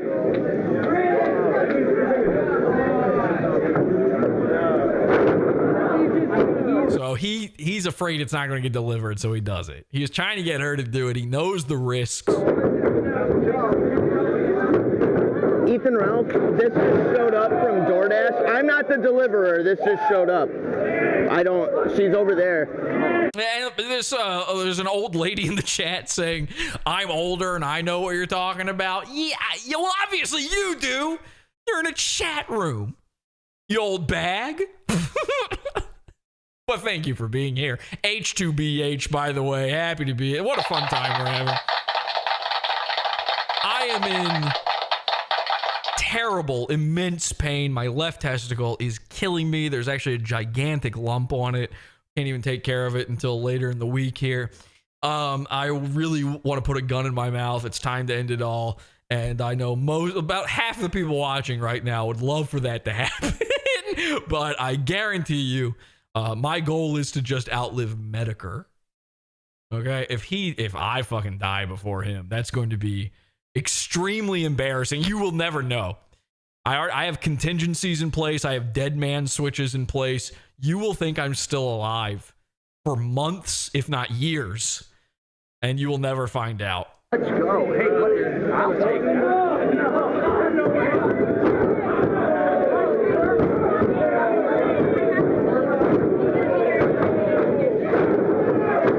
We love our cool grandmas, don't we, folks? Yeah. Thank you to Ms. E for being here. Obviously, I'm not talking about you. I'm talking about your average old lady, you know, and there's nothing average about you.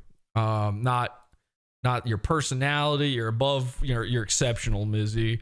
I don't know you at all, but I just imagine if you're here, your family, and you're probably a beautiful soul, an amazing, wonderful, a laughing spirit.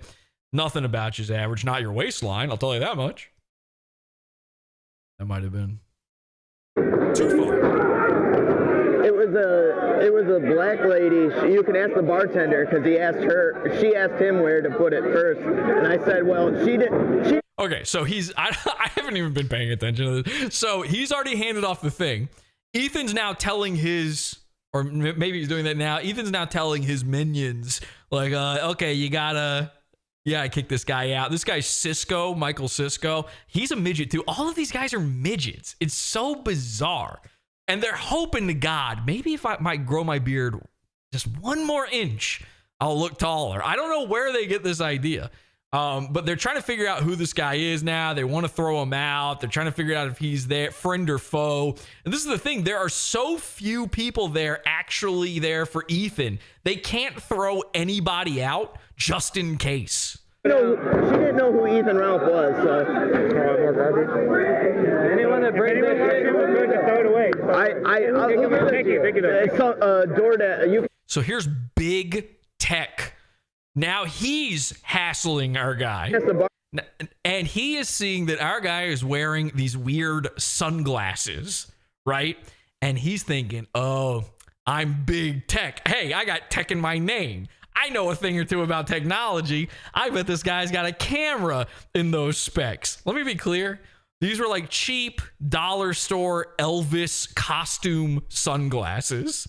But big tech thinks that they are an elaborate recording device. Little does he know that 2 inches below that is an elaborate recording device that he never inspects. There's a black lady, a DoorDasher. She came in with it. He says black lady to try to make big tech be on his side. Like, we hate that, right? You don't want her in here, do you? Cool glasses, dude. Quick question. He says, cool glasses, dude. And look, he grabs, you see what I'm talking about? I have these. They're costume sunglasses. They're nothing. Thank you, man. And then he steals them. There is no justification. You can't just steal sunglasses off of a guy. Imagine if somebody did it to Ethan and everyone was forced to look at his slits for the rest of the night. Okay.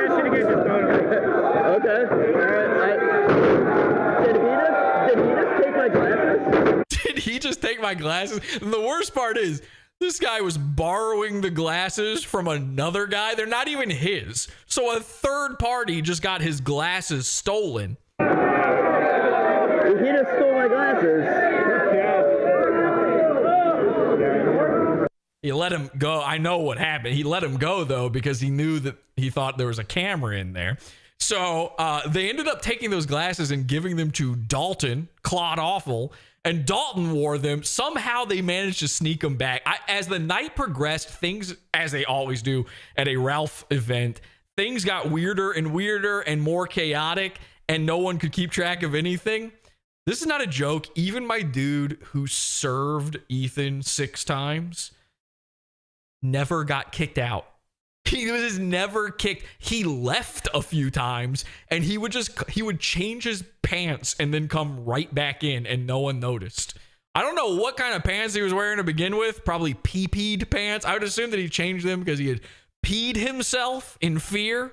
But he just kept coming right back in, serving Ethan all over again. None of these guys ever got kicked out. The closest that came was during the measurement. We'll come to that in a bit. Let's see what other timestamps we've got here. Ralph says the belt got destroyed. Oh, this is another thing about the cake too. Let's just take a look. With all the problems too, everybody tried to stop this event from happening. The belt got destroyed, a few other things, unfortunately. Fuck them. But this is a great event tonight. This is fantastic. Everybody here is having a blast. The wrestlers are really putting on a show. Should we as well. try the cake before the Jan 6 fight? That's what it sounds like. Should we? I mean, do we need a piece now? We don't have anything to cut it with, though. No, we don't. Oh, my goodness. Oh, right out the gate. Wow. We'll have to get some kind of... before the match even started. Or something. Here we go. Oh, my goodness. He's in the audience. Okay, so just a random clip there. I don't know, but more about that cake. We're coming to this cake. This cake's going to be important. People are finding out that Pod Awful is serving Ethan on Twitter. This meme is made by @OfInterest. If you want to follow @OfInterest, he made this one. Me working on how to get the documents into RALPHAMANIA there with my pickle henchman. I liked that. That got retweeted on Twitter. What else we got on Twitter here? People are, of course, tweeting tons of Godfather references, things like that during all of this. I'm trying to find the cake since this keeps coming up. We could take, oh, here we go. I found it. Hang on. Do I still have a video open here? Oh yeah. We never even finished this, did we? Here's Ethan getting served. Of course, there's Dick. Oh my God. Is this edited? Hang on a second. Did we edit this? This is the YouTube from, so his face actually is that small? God damn. Dick Masterson's hair now appears to be a yarmulke at the back of one of the biggest balloons. He looks like the lemon pop. What is that? The Airheads logo. Isn't that what it's called? The Airheads candy? Doesn't he look like that? Wearing a little yarmulke. He's loving that Ethan's getting served. He's, of course, everybody's pointed this out. He's wearing the Mr. Medicare hoodie. So everybody's saying, Dick's there. He's actually he's in with us. No, he's not. And by the way, do you want him to be? He's a pedophile. Dick is literally that stupid. This is something you need to understand about Dick Masterson. He's an idiot. He has no clue what he just already had that sweatshirt. And he said, it's New Jersey. He's used to California weather. He goes, it's going to be cold. It's New Jersey. That's in the Northeast. So I better pack my one hoodie. I need you to understand this. Dick Masterson, creator of 5 different crypto scam Patreon alternatives. A man who literally gets people kicked off of Patreon to then create Patreon alternatives. It is an interesting business model, but I don't think I'll be joining. What with the incredible flaws in your code that I've already revealed, both through my own Twitter platform and also the Gunt News Network. This is a breaking thing, by the way, backed by Dick Masterson's new crypto platform, crypto Patreon alternative. There are severe issues with its code. Ironically, he keeps saying it's a big decentralized. They got to decentralize. And the problem it has is a centralization issue. They're actually not centralized enough. It's the exact same mistake that took down several other crypto things. Anyway, the point is, it's all being revealed. Dick Masterson is not on your side. I need you to understand, just because he wore your dying man's sweater, which I love that.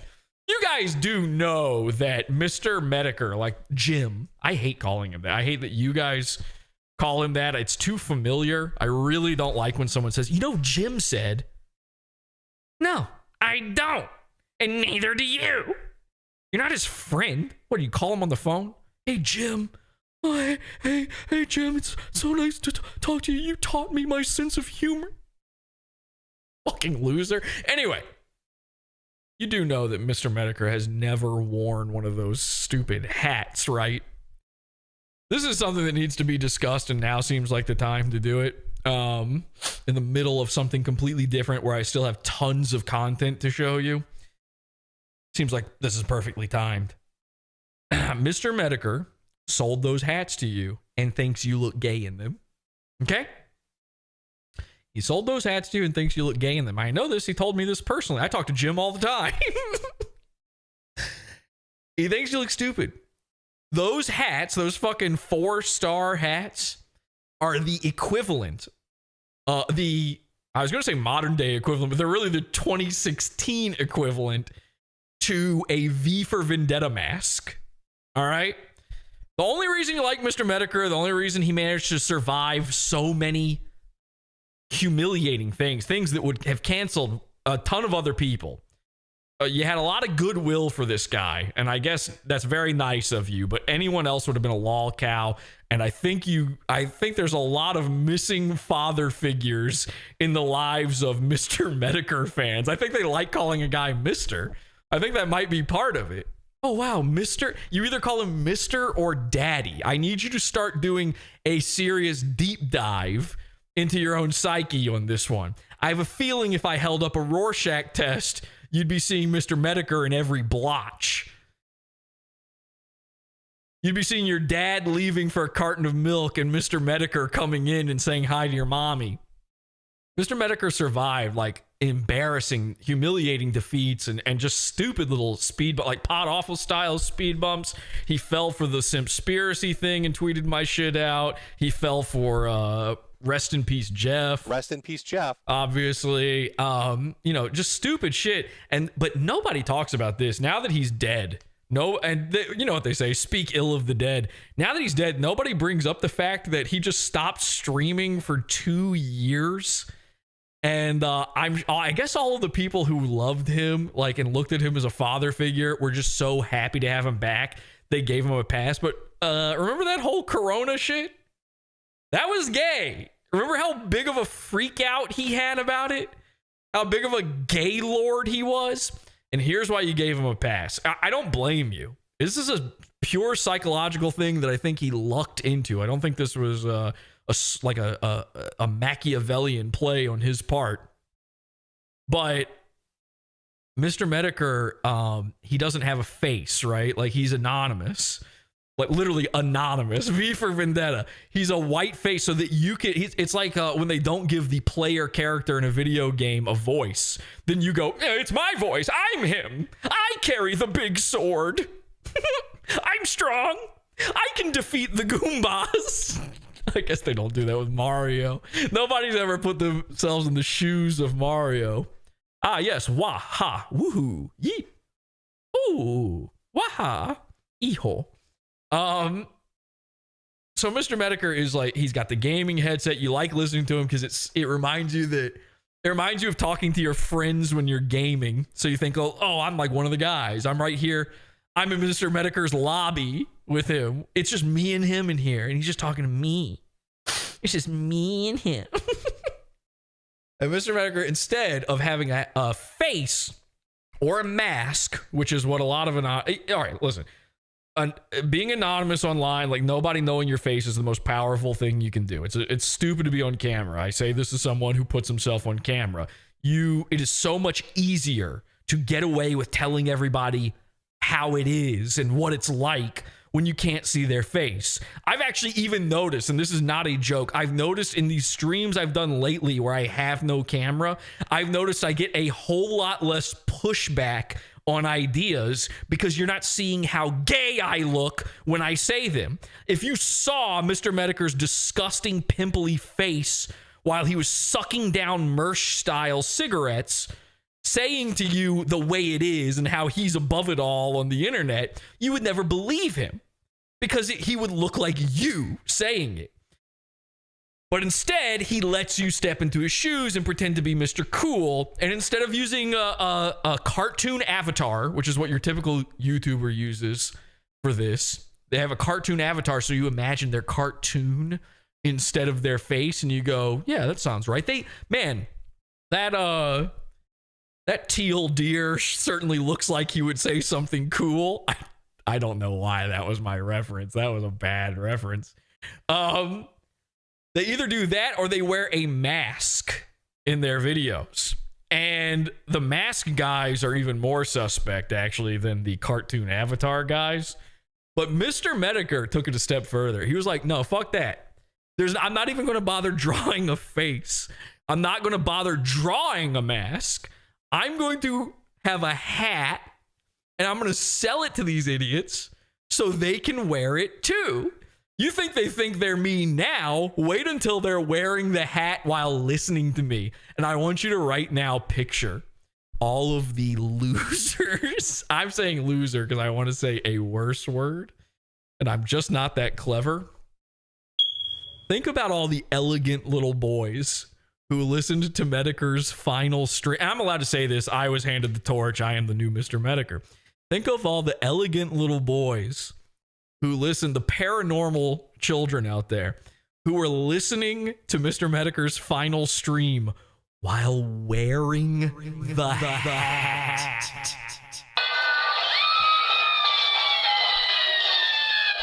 It's like having your decoder ring on during Howdy Doody. Okay? And so then it becomes like, Mr. Medicare is not a person. He's an idea. I think he even, I didn't watch his final stream, but I think he even gave some gay inspirational speech at the end that was kind of like that. A V for Vendetta speech. I'm not a man, I'm an idea. And you can keep spreading that idea for me. Me, I say, hey, I'll hire you as a henchman. Go do funny stuff. Here's how you do it. You're not me. I'm me. I'm Jesse. I have the funny idea. Can you help me execute it? I don't have a mask for you to wear. I don't have a V for Vendetta. Oh, wow. We're part of 4chan now. We're anonymous. Anyway, I'm sorry. Dick Masterson is wearing this hoodie because it's one of the few hoodies he owns. He's not on your side. He's not on Mr. Medicare's side. He doesn't give a shit that Medicare's dying. He doesn't think about these things. Dick Masterson has the mental acuity of a high school girl, which is probably why he tries to date them. Anyway, he's enjoying Ethan getting arrested here or whatever. Alberto loading his Glock right now. That's okay. Alberto is one of the teens I'm taking under my wing. He's being groomed. I know there's a lot of people mad about what I just said, but I am, at least look at it from this point of view, I am completely, I know you guys all think I like watch Mr. Medicare and know who he is and stuff. My introduction to him was the day I talked to him on the kill stream. I didn't know anything about him. It's a complete outside perspective when I see it. And as far as I understand, he started doing that stuff in like 2014 or something. Like, it wasn't that long ago. Like, Pod Awful has existed for longer. I'm just not impressed. I watch it and I go, I've seen 100 things like this. So I just keep it. I know he's your guy. He's probably your first guy. He's probably the guy that you saw the first time. I get it. When that's your thing, I do get that. I just wish people would grow out of it. If I'm your first guy, take a step back. Start asking yourself some questions. It's time to start unsubscribing from 100,000 plus subscriber YouTube accounts. I'm demanding this of everybody. I don't want to see anyone's channels anymore on their YouTube page where I'm scrolling forever. It's time to unsubscribe. Those people won't miss you.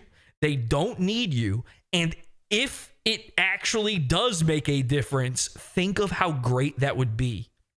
Think if YouTube actually experienced a mass exodus from its 100,000 subscribers and up. Just everyone saw just the tiniest little dip. What a dip. Think if they saw that, the pandemonium. I always say this about voting. I say the most powerful thing you can do is not vote. The more people who don't vote for a president, the more scared the government, the powers that be, will be. It's a popularity contest. They crave your vote. Your vote doesn't even count. You don't actually vote for the president. Everybody knows that. Everybody instinctively knows that. But why do they still want you to think it? It's not for you. It's for them. It's popularity. Imagine the freak out if the number of non-voters went from, 50%? If it went from 50 to 70. Pandemonium. I'm talking about YouTubers all around. All of a sudden, they talk to each other, by the way. They share stats with each other. They try to figure this stuff out together. They're following trends. Imagine one day, all of them saw just like 1,000 subscribers leave. Same day, all of them. That's all. Just 1,000. Something like that. It's not going to, they might not notice that. I don't know. But they might. And it's going to do you a favor. I had somebody say to me, okay, I'm willing to do this, but what about this channel? There's no buts. There's no channel good enough. And if they are good enough, they will win you back. Here's the thing. You don't need to be subscribed to a channel with 100,000 subscribers. I'm not saying this out of jealousy, by the way. I would include, if it was me too, I'd include myself in this. I think this of like celebrities and following them on Twitter and all this stuff. I've thought this for years and years and years. The algorithm is in their favor. You will find their stuff again if you like their stuff. They don't need you as a subscriber. They don't need your metric. They don't need your juice. If you like them that much, you'll just type them in and find it. Okay? I beg people out there to listen to this. I've talked about this many times. Give your follows, give your subscriptions a second thought. Because otherwise, you stay 13 in your entertainment value. There are people out there where, listen, maybe Mr. Medicare is awesome. I don't know. I don't watch him. I don't think he is. I don't think he was. Maybe he was great. But I'm telling you, I've seen 100 other things that look just like Mr. Medicare. They weren't great either. And I don't think he was like the one, man. And I've seen a little bit of Mr. Medicare, and it don't impress me much. And it reminds me of old YouTube. Like, Mr. Medicare disappearing is the same thing as Ray William Johnson disappearing. Justine. That's all the same thing to Fred, Smosh. All of those might as well be the same person as far as I'm concerned. We've moved past that. You should be, everyone says the word try hard like it's bad. You should be trying hard. You're making money doing this. Try hard. It's a visual medium. I hate right now that you can't see anything but a blank screen, like a still screen right now. This is cheating. I shouldn't be able to live off of what I'm doing right now. No one should. Nobody. Nobody's gamer headset sounds good enough for that. All right, anyway, that was a complete tangent. I'm sorry, but I don't know when I'm going to get to talk about it, and I haven't gotten to do a show in a while, and also my balls hurt, and I'm mad that he gave me cancer. I love that he gets served, he goes back to what's going on, and it's a man stripping. Yeah, that's not perfect. Whoo! Back to reality. There's a guy stripping, and all the way to the right, a dude dressed like Hitler, and his wife's coming in and trying to make him feel better about getting served immediately.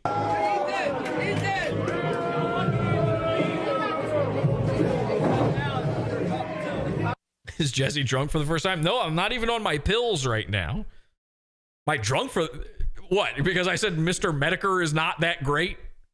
That's the most sobering thing you'll ever hear. Trust me. Sorry about that. No, I'm sorry that they did that. I am going to start selling the Mr. Medicare hat. Why not? I'm Mr. Medicare too. Anyone's Mr. Medicare as long as you wear the hat. You can't prove I'm not him. That's true. Technically speaking, you can't prove that.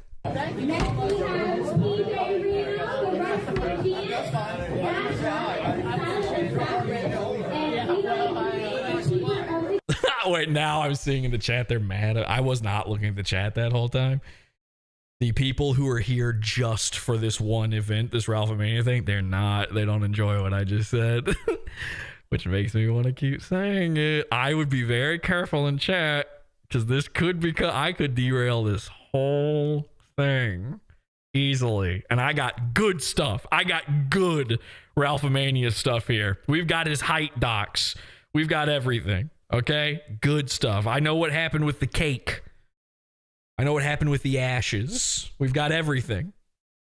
Don't let me look at that chat and see people upset again. Just grin and bear it. All I said was your internet man stinks. He's gay and he sucks, and you suck for liking him. That shouldn't rustle your jimmies too hard. You okay? I'm gonna look at the chat. Are you ready? Here I go. Let's see. Let's do it. Let's fucking go. I'm not sure if that's good or not. Jim started Gamergate, but they spelled it with a G-A-Y, so I think that's on our side. Jesse, stop talking about meta. Okay, I'm just kidding. I'm kidding. Actually, all of that was a joke. And actually, Mr. Medicare is cool and not dead. Actually, you all have the best senses of humor. All right, this one's done. All right, we're done with this one. What else we got here? Clips. Oh, here's Ali. We don't want to watch Ali Jamal, our autistic reporters, Make America Wape Again speech, do we? We can hold off on that one. Oh, we've got a delivery of Porky Bone. Hey, wait, just say something into the mic. You don't. Careful. Don't hit the camera. So here, that's the delivery guy. Did you see him? Dave Attell. Careful. Don't hit the camera. There you go. Not hit the camera. Wow, excellent skills there by Lols. Yo, what's up? It's your boy Lols. At this point, I'm buying pictures for everybody. Okay, so that's just proof that some of the deliveries keep coming in. Oh man, Angie had to do it. Don't follow Angie's random edits, by the way. That is the official Pod Awful YouTube clip channel. I think we're rebranding here soon, and we're going to have a whole thing. We're putting out some really great clips over there. Angie's doing an amazing job. And look at this. She made a random clip. We did get a Gunt appearance. Check this out. Oh, there it is. You guys getting horny? Right there in his big victorious final moment, you get the nice ooh.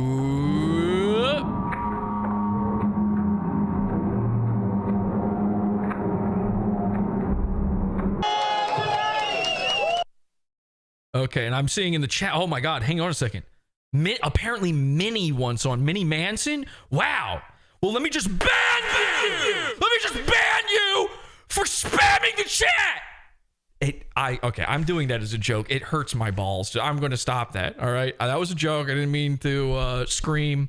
I did ban you. Please don't spam the chat. But god damn, it felt like my left nut almost exploded. I might vomit. Hang on a second.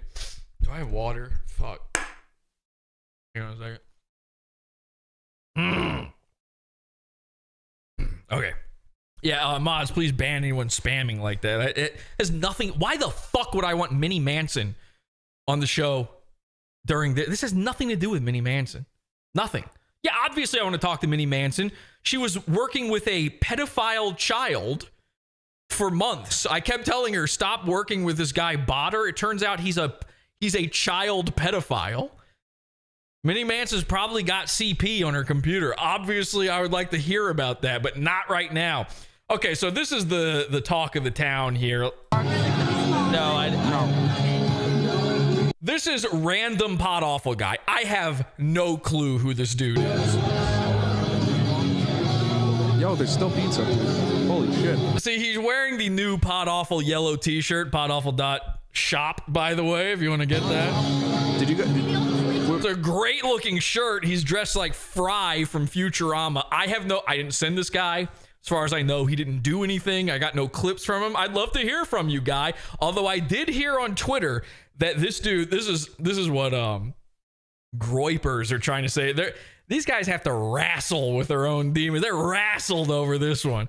A little struggle session happening over Ethan getting served 6 times. So they got to try to find something where Pod Awful loses. So they saw this guy. They saw me tweet out this dude with the Pod Awful shirt on. I guess they put it together that that's a Pod Awful guy. They think that's my guy. Like, I got one guy, one henchman at the event.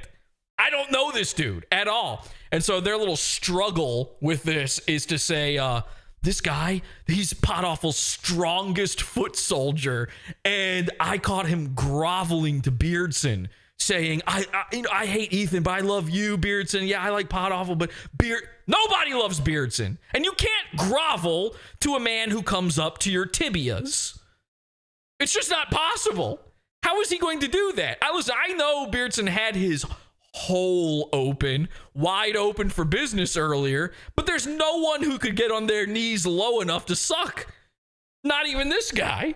So I have no idea who this guy is. I would if this guy is in the audience and would like to all right, this guy can spam.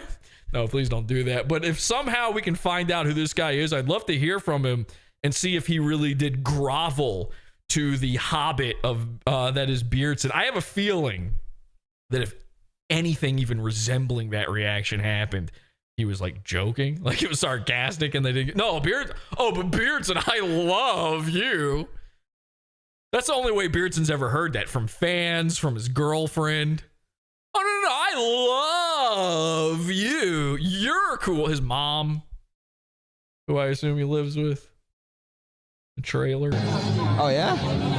Oh, there he is again. Whoa. Just creep shot. This guy's clearly trying to get the Pod Awful shirt on here, which I do appreciate. Very funny. But there's really nothing else going on. I have no idea. This guy's a total... If he wasn't a mystery to me, I wouldn't be showing him. You know? But he clearly wants to be on camera there, so I don't know. Oh, this is... maybe I should save that one. I'll save that one there, Angie. Remind me to go back to that. Here we go again. Pod Awful shirt guy haunting around. Whoa. There he is. I think wow, there's Puppy the Bounty Hunter, I think we called him. He's gonna come over. See, look, there he is again. Everybody's obsessed with this guy. They're like, well, who the fuck is this guy? We could not believe our eyes when we saw him. Ralph thanking Pod Awful for coming. Let's take a look at that one. Oh, that one play. Thank you so much, man. I appreciate you coming. Thank you so much. Oh, man, thank you for having us, Ralph. It was a terrible event. I hated every moment of it. What else we have here? Oh, Godwinson said something about me. What's this one? Oh, here we go. It's still a ton of fun. It's still pretty I've fun. had a blast. I think you're gonna have fun this after party. Absolutely. The cocksuckers already served me right at the beginning, so at least we got that out of the way. So let's can we talk about that a little bit? What was that like? I mean, we could talk about it, but my lawyer's gonna say don't talk about it. So. Well, I mean, what happened? They just gave you the papers, said you're being served? I live in Mexico now because I'm a baller. Yeah, absolutely. So this is the only time they can serve me. And he's got the America First. Actually, all right, fine. So I saw somebody figured it out, so I'm just gonna fucking come clean with it. This guy, yellow pot awful shirt guy, that actually is Kino. That's the real.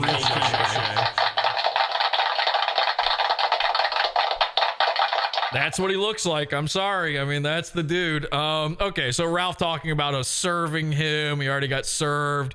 He doesn't understand why he's getting served over and over and over again. Here was an interesting thing. This happened at the bowling event as well. Dick Masterson was sitting on this rope with it between his legs. Like, imagine how I feel looking at this right now. My balls are killing me. Dick Masterson, twice now, we've caught him weirdly sitting where he's got something pressed firmly up against his nuts, and he seems to be comfortable like this. He seems to be enjoying it. I don't know if maybe Dick went through a similar fate as I did at one point in his life. Back at the bowling alley, there was a handrail right next to the bowling area, and Dick was sitting like this on it. This man loves to ride. I mean, I don't know what to call this. He's doing it. He's pulling an Armstrong here. This is you're doing a girl's bike. What is going on? He was like this for a while. His ass was slippery against this thing. It was eating this rope up.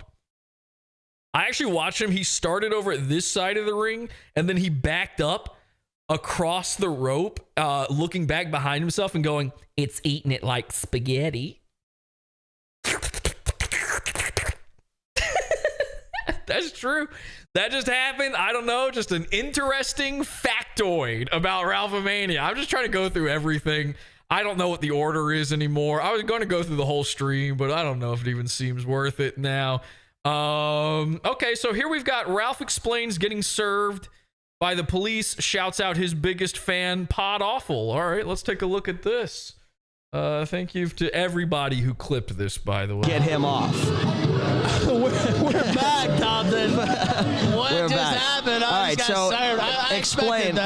Oh, this is right after he shook the papers at the screen. So this is the cop serving one. Explain what is going on. Tell the audience. We have a match at the beginning. I have a lot of fans all over the world. Dalton, some of them are more dedicated than others. You know, that's all I'll say. I love That's all I'll say. There's a lot of Ralph enthusiasts out there. You know There what I mean? are. Thank you so much, Ralph. There are. I'm amazed by the dedication from some of your fans. Oh, boy. They really do take it too far. Shocked someone bought a shirt. No, tons of those shirts have been sold. I'm shocked I don't know who it is. I'm shocked that the guy did not tell me he was going to this. Like, again, four people went to this event. They know who I am. They watch Pod Awful. They didn't tell me they were going. It's just a bizarre thing to do. You don't think to hit me up and go, "Hey, do you need me to record anything?" I mean, come on. Sorry, sometimes I have to say, but you were served. It's okay. Yeah, Everything's fine. It's flattering to see. Trust me, more Pod Awful shirts were sold at this event than were RALPHAMANIA shirts. Okay, good. It's flattering to see. I mean, it's kind of awesome. You had 5 police officers. Shout out to our security. Yes, sir. Shout out to the security who let the cops in to serve you. Shout out to the security, absolutely. Matt, get him off. That was a bad message there at the end on the screen. Okay, what else we got here? I don't know what this is. He actually got hit. Yeah, we need some special guests. He was just drunk. Oh, there's Dick swallowing the rope with his ass. Nice. Oh, did you see him lower onto it? Holy God. Yeah, this is killing me to watch right now. I couldn't do this to save my life right now. Look at that. He goes, it's like the hydraulics let go. He just locked in. It's like like two transformers combining together. I gotta see that one more time. For this one. He was just drunk. Oh, that's good. I'm so focused on Dick's ass eating this rope. I didn't even notice that Ralph can't make it up on there. Well, you'll find out his height here soon. So Dick lowers the rope for him the only way he knows how, genitally.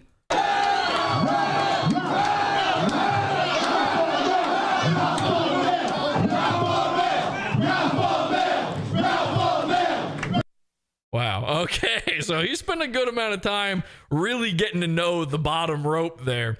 And I know he was on the middle rope, but he was trying to make the two meet.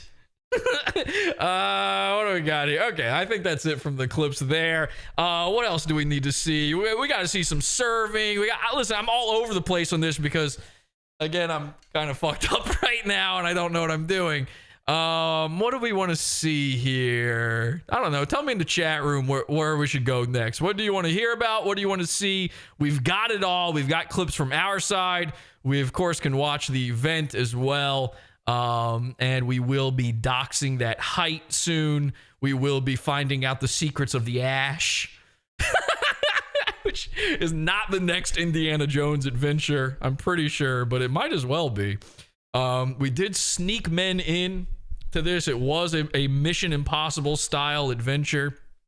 Serving the Medicare, they say. A little bit more Medicare, okay. Cake based, cake. Everybody's saying cake. The cake. They gotta know. They want to know, is the cake a lie? What's going on with the cake? Well, let me go back to my Twitter here. Let's talk about the cake a little bit. We'll at least show you the cake. Thank you for reminding me. I did forget. So here is the cake that Ethan Ralph was talking about the whole time. Ethan was determined not to eat this cake. Dalton did not want to touch this cake. I don't know why. It seems like a beautiful cake. It says, "Congratulations, Mr. and Mrs. Ralph." And it's got a beautiful 6-pointed star. I think that means like marriage or something. It also has, this is interesting, some sort of a bug has landed in it, or there's like a hair here or something, but otherwise can't tell. A little specks of something. In fact, I don't know how well you guys can see this. I have this on a huge screen in front of me. Doesn't it look like there's like a texture to this cake? Doesn't it look like there's something else going on? There's like a little granule sort of going on in here, and yeah, that little bit right there is concerning. Anyway, there's something here. Oh wait, there's a little hair or something in the cake right here too. I don't know if you see that. There's little flecks of something everywhere.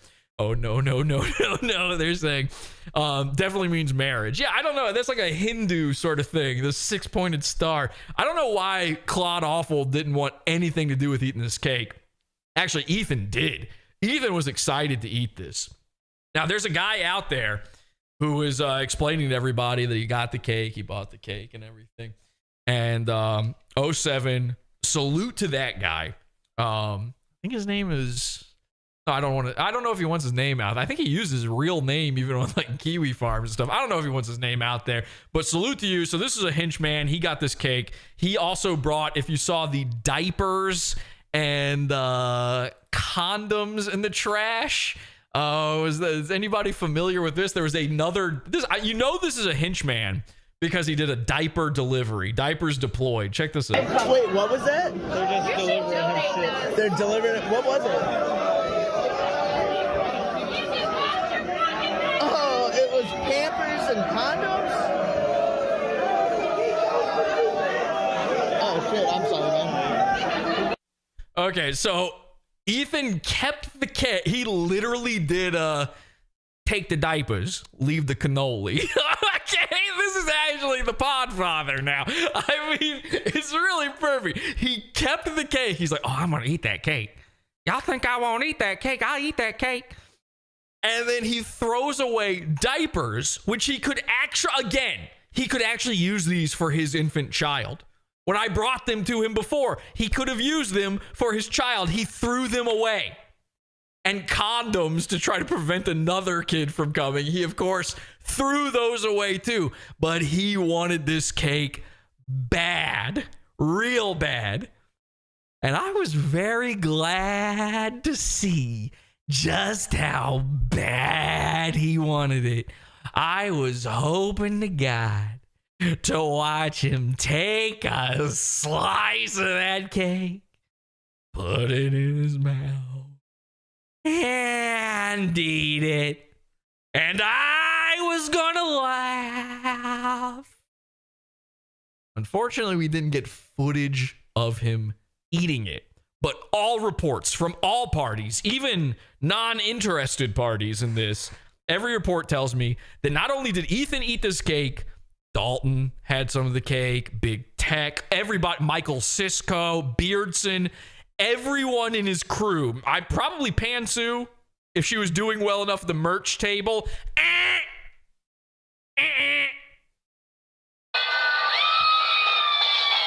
Pod Awful makes me do that. They're cyberbullying me to death. She didn't get any cake, obviously. But everybody got a little slice of this cake. Everybody was yumming down on it. And I was very, very pleased to hear about this. And I'll tell you why in a bit. Now, on Twitter, I'm on, I'm live tweeting the events. I'm telling everybody what's happening as it's happening.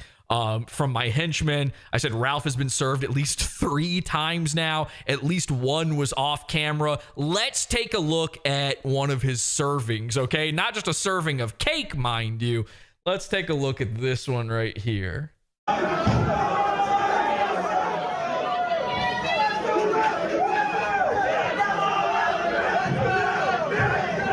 So Michael Sisko picks it up. I don't know how well you can hear it either.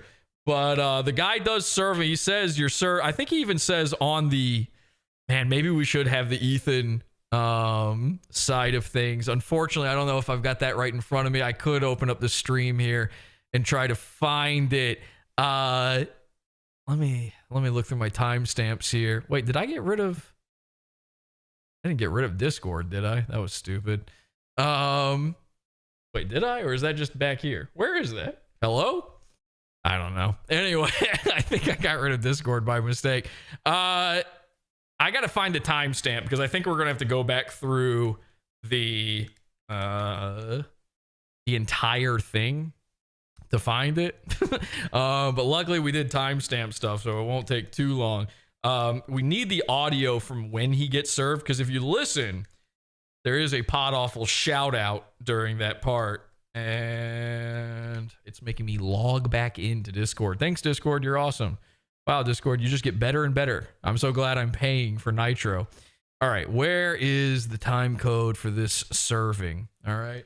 So this is Sisko picking up the toilet docks and handing them to Ethan.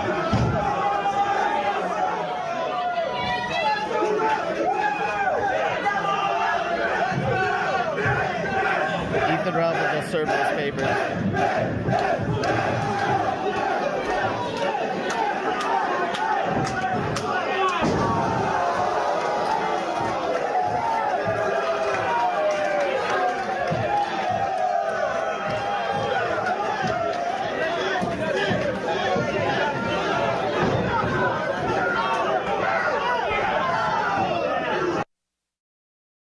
Jesse, we can't hear you. Yeah, you can. What are you talking about? I can't hear Pod either. Let's see if anybody who normally listens to Pod Awful says this, or if this is what they call a gay op. Ha ha ha, he's so short. Wow, weirdly nobody else is saying it, just the 2 guys. Okay, well, I'm going to assume you can hear me. So here's the thing, I can't find the fucking timestamp now. It doesn't even look like it was marked down. I have a fucking shitload of these everywhere. We actually have 2 served videos. One of them's not that good. What else do we have? All right, well, this will make up for it. If you listen very carefully to this one, there's another Pod Awful shout out here because this is something else that I tweeted out. But I mean, I saw. Are we getting out of here? He's gonna yell about Sanders' ass. All right, well, let's go. Ethan, the Pod Awful cult has your mom's ashes. Okay, so a guy just comes up out of nowhere and says, Ethan, the Pod Awful cult has your mom's ashes. Your father-in-law sold me her ass. This is what everybody says. The father-in-law sold. Is that true? Did Harry Morris sell me Ethan Ralph's mother's ashes? There's no way. That doesn't make any sense. This is a pre-recorded live video. That's right. Wait, is this live? I'm Tom Gully, and you're watching Is This Live, the show on the Pod Awful TV network, podawful.pizza. All right, let's do this. I need a little help. If you've got the clip of Ethan getting that second delivery where the guy says, or if you know the timestamp or anything at all, if you can get me that part where he goes, Ethan Ralph, you have been served by the pod awful cult. I really want to see that. I can't find it right now. It's not in my fucking things here that I can find just straight off the jump. I will check the chat. I will check Discord for private messages. I will check Twitter for private messages. If you've got it, let me know. And in the meantime, let's enjoy kind of a weird part of the night, okay? This is just another little thing that happened. Interesting little event. And of course it happened while stuck in the bathroom. You're not going to believe this. I was floored when I saw this. And then when I found out who was talking, it took me away.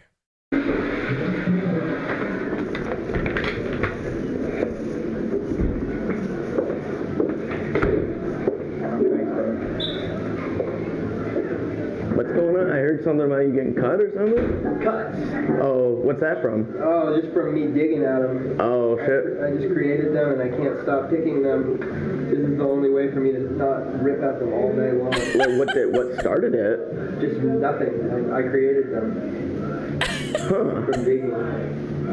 What were you digging at? Okay, can you guys understand what is being said?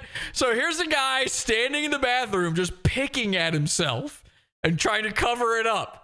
Okay? He says, I just created it. I just made this happen. I did this. Why? I don't know. I just dig holes into my body. Why not?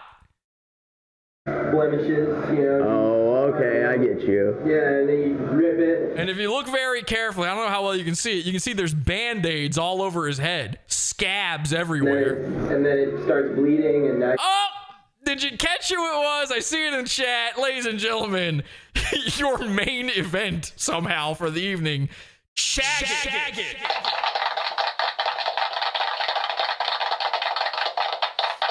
Yeah, you know the guy that Ethan paid to come all the way here and then he forgot to do that part of the show? Anyway, he's got head sores that he can't stop picking at, and he's got day glow band-aids all over them. You got a scab and you can just fucking tear it. Okay, now you want to actually let's watch that one more time. But guess what? There's a part 2, so let's just get all of that one more time.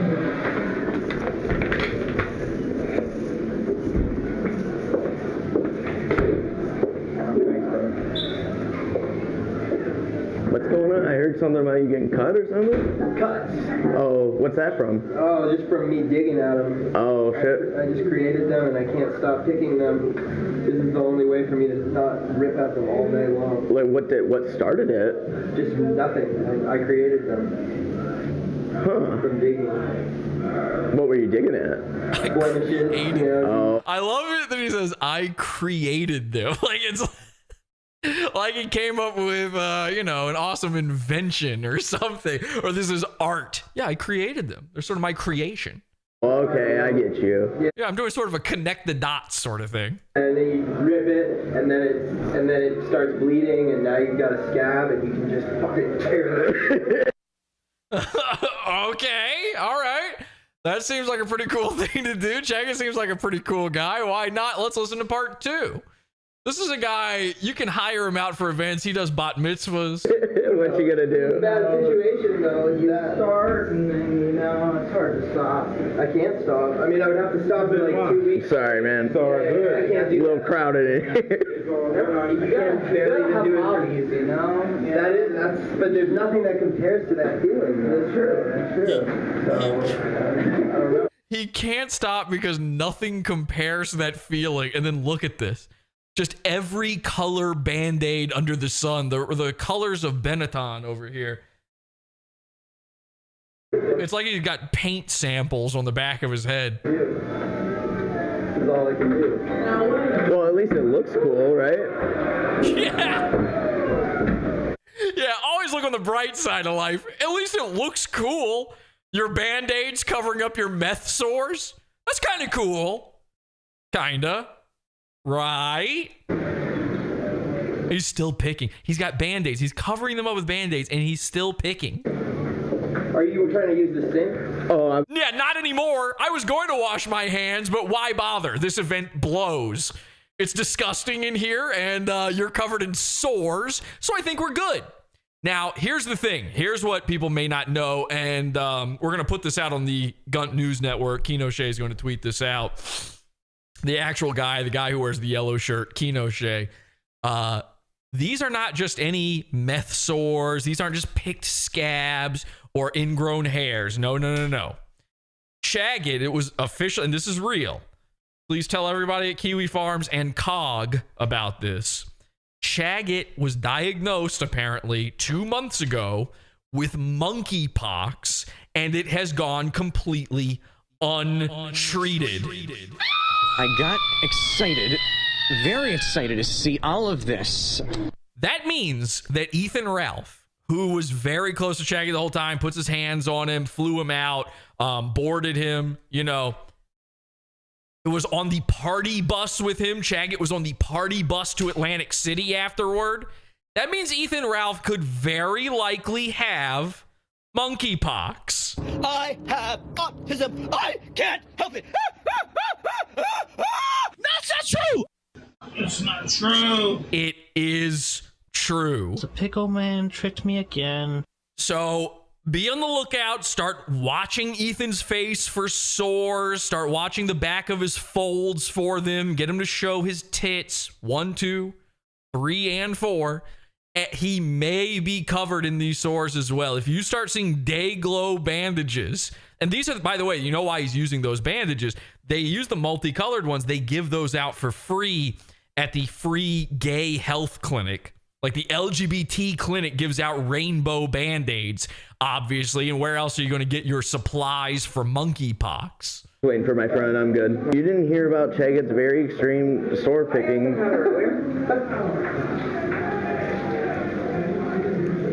Seriously, it's good seeing you here, though, Chaggot. It's good meeting you. Is it? Hot girls here. Yeah. Oh, yeah, there are hot girls here. Anyway, time to squeeze my zits. You just walk into the bath. I thought the weirdest thing in this bathroom was a tape measure. Turns out it's you walk in there and you just see a splatter all over the mirror. Not bad. Who's the hot redhead chick?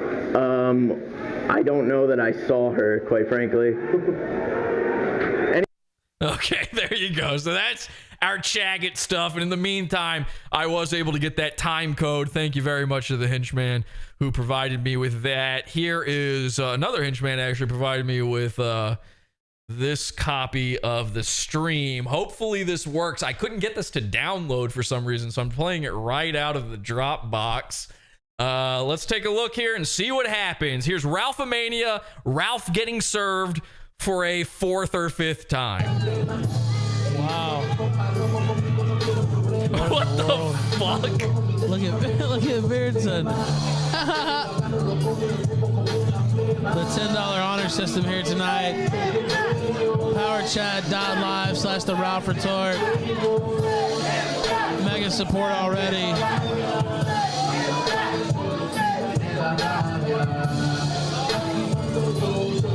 Press F for Andy Jr. in chat. I've already been served. You can't serve me.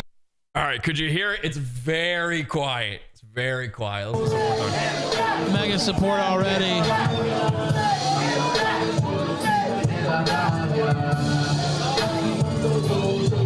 Press F for Andy Jr. in chat.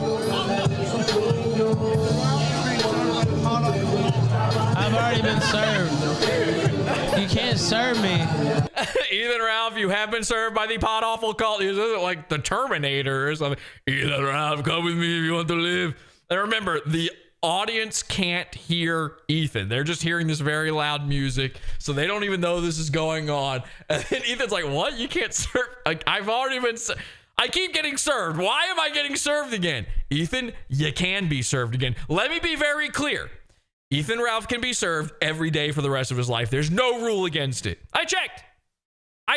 Mr. Vickers checked. We looked into this. You're allowed to just keep serving a guy over and over and over again. You've been served. Hey, throw him out. Throw him out. that faggot out. You can't serve me multiple times in the same document.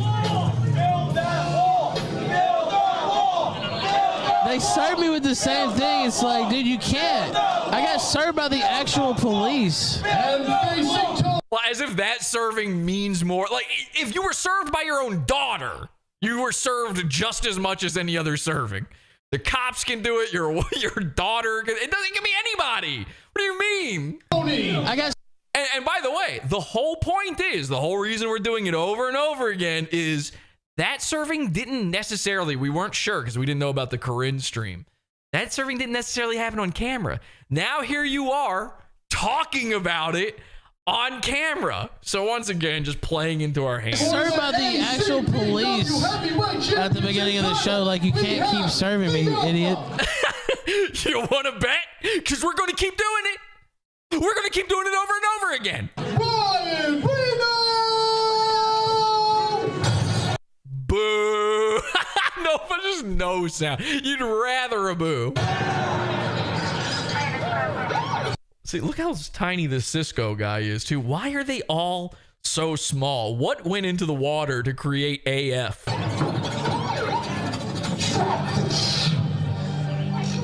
Triple served. Yeah, I guess they're just making sure. Triple served. Yeah, I guess they're just making sure. All right, so that confirms at least 3 servings right there. And it's Ethan Ralph, so you know we went back for 4ths and 5ths and 6ths.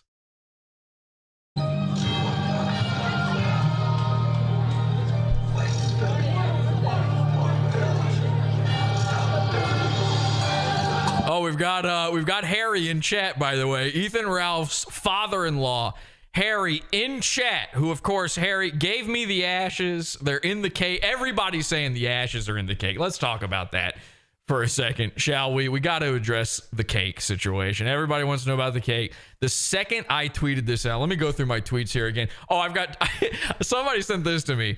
Claire from Chud Buds. Chud Buds, I don't know if you know about chudbuds.law.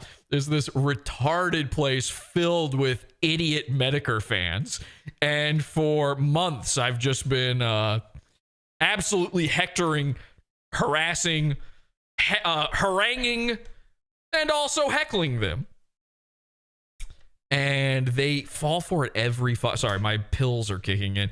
They fall for it every single time. Like, I just barely say anything. I would go on there once a week, say something outlandish, and then mostly 2 moderators from there would lose their fucking minds over this.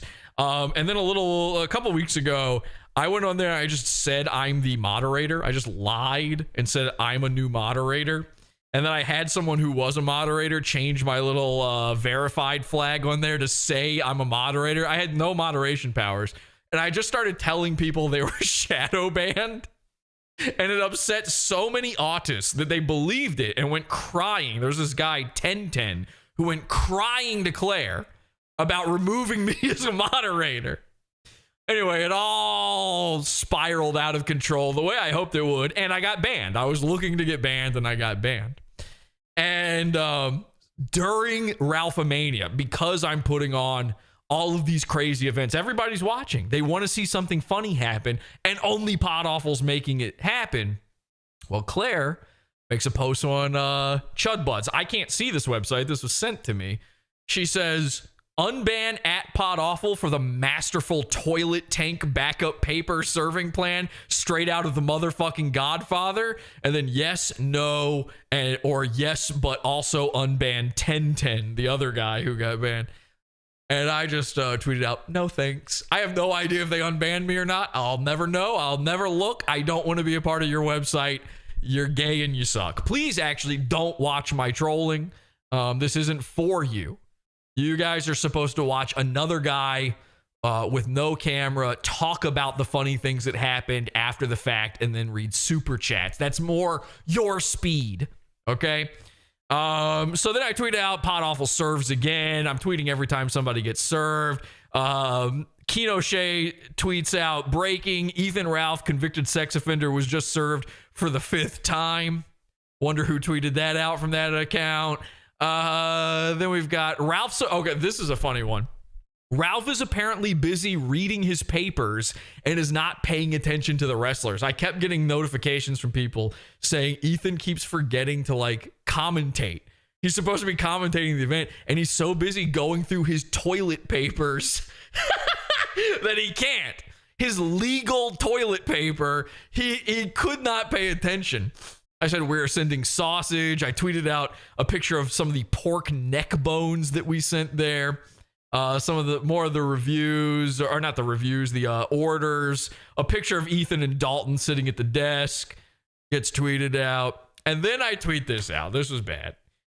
I said, Ethan's mom's ashes are in the building. Some people took this as are somewhere in the, like I was doing a mystery. Ethan's mom's ashes are somewhere in the building. Where, and then it becomes, where are the ashes?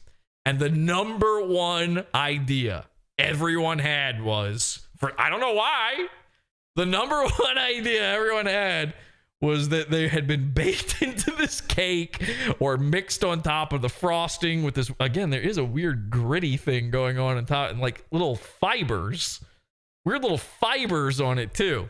Something weird going on with that cake. Everyone said the cake.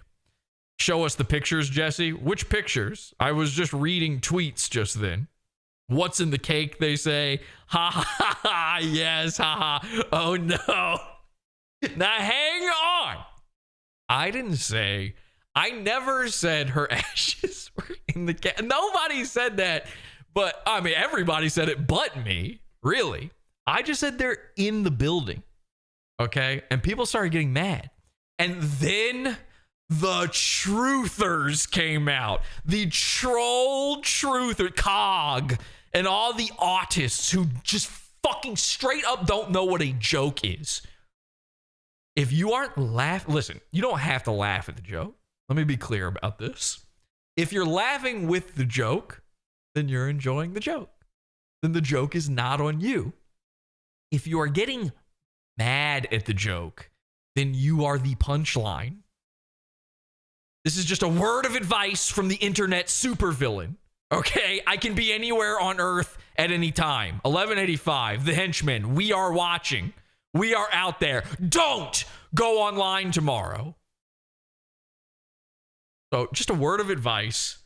If you're mad about a joke online, you are now the punchline. You don't have to find it funny. You could just be neutral to it or find it unfunny but say nothing. But if you are trying to disprove jokes, then you are, unfortunately, brain dead. I have autism. I can't help it. Y'all some retards. That's just a fact. We're laughing at you now. You're not laughing with us. We are laughing at you. And some of the troller truthers out there, they were starting to say, actually, and some of them were groypers too. So some of them were people who were defending Ethan, obviously, kept saying, that's not possible that Harry gave Jesse Ethan's mom's ashes. It doesn't make any sense.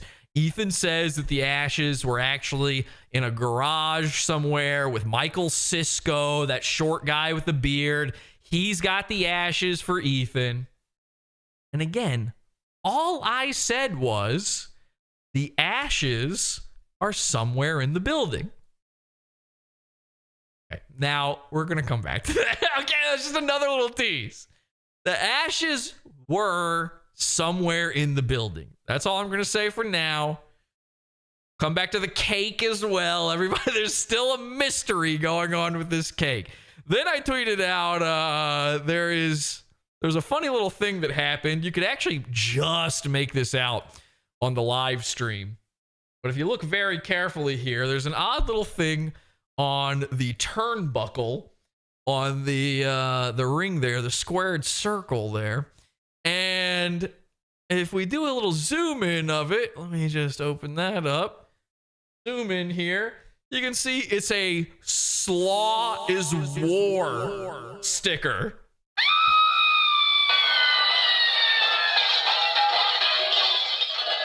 Sorry, I know I'm overdoing the sound effects. I'm in pain and I needed to take a sip of water. Is that okay? I'm dying. Please, I made all of this happen while dying. Can I have one break? Just one sippy break, please? A little insipid break. So I thought this was these stickers are, I gotta get these stickers. I actually need the guy who did these stickers. You're listening. I actually really need some of these stickers. There were other amazing ones too. We had Gunt World Order. Look back through the footage, look back through photos from the night. A lot of them got taken down immediately. They kept seeing them get stuck up. But Gunt World Order, Slaw is War. What were the other ones? There were so many fucking funny good ones in there. They had multiple like wrestling parody stick. Let me actually go back through my thing here and see. I think I've got the images of them here. And they're so well done too. It's not like Ethan's shitty merch that he puts out, these terrible AI generated, terribly printed things. These stickers were excellent. Oh, here we go. Oh, and the other one was Gunt 316. Let me bring that one on screen here for you. So these were all over the venue. Sorry, it's sideways. These were all over the venue the whole night. If you go back through the footage, you may just spot one. These are just Easter eggs, all right? Pod Awful's about having fun. It's a merry band of pranksters, of mirth makers, and we just want to have a little funny, good time, okay? So we like to leave Easter eggs for people out there. That's kind of nice, right? Gunt World Order, and one of those Gunt World Orders was actually up on the wall for a long time. Nobody noticed that at all. Okay, so what else we have here? Then I tweeted out, sorry, it's just so much stuff. Then I tweeted out, the serving doesn't stop. Oh, I actually did have another view of the serving. Maybe I should take a quick look at this here. I mean, it's a quick little thing. It's nothing. But there he is just walking up, serving him. I don't think there's even audio for it. So there's just another serving, just getting the servings in, serving after serving. You can see the pizza on the table on that one. He's actually got one of our pizza deliveries there next to him. And I know people are confused about these food deliveries. They don't get it. They don't know what we're doing. And that's 100% fine with me. I'm glad you don't. Then what else we got here? I just want to make sure I don't miss anything. My tweets are a pretty good way of determining if we've got everything. Okay, I said Ethan has officially been measured. We should maybe speak about that. Actually, here's another, here's a good one. Here's another Gunt World Order up on the wall next to this lovely, that's actually me. I was at the event. A lot of people are doing trutherism on this picture. That's me in drag next to the Gunt World Order sticker right there. So very cool stuff. Easter eggs abound. Lots of little jokes hidden everywhere. Wait a second. Is that me? What the fuck? How did that? Okay. Well, anyway. So there's a lot of stuff. But you guys have two big questions. There's two big things you want to know about that are definitely going on here. And, there's Discord. Fuck, man. I had fucking minimized Discord and couldn't find it. All right. Well, I'll get rid of that one now. There's two big things. I do want to briefly talk about the after party. Okay. We did attempt to go to the after party. There's no way that we could get anybody on the party van, but we did follow it. We're actually insane enough to follow the party bus. I tweeted out a picture of the party bus, but here's a video. This kept happening, apparently. The entire trip to Atlantic City. Watch what happens here.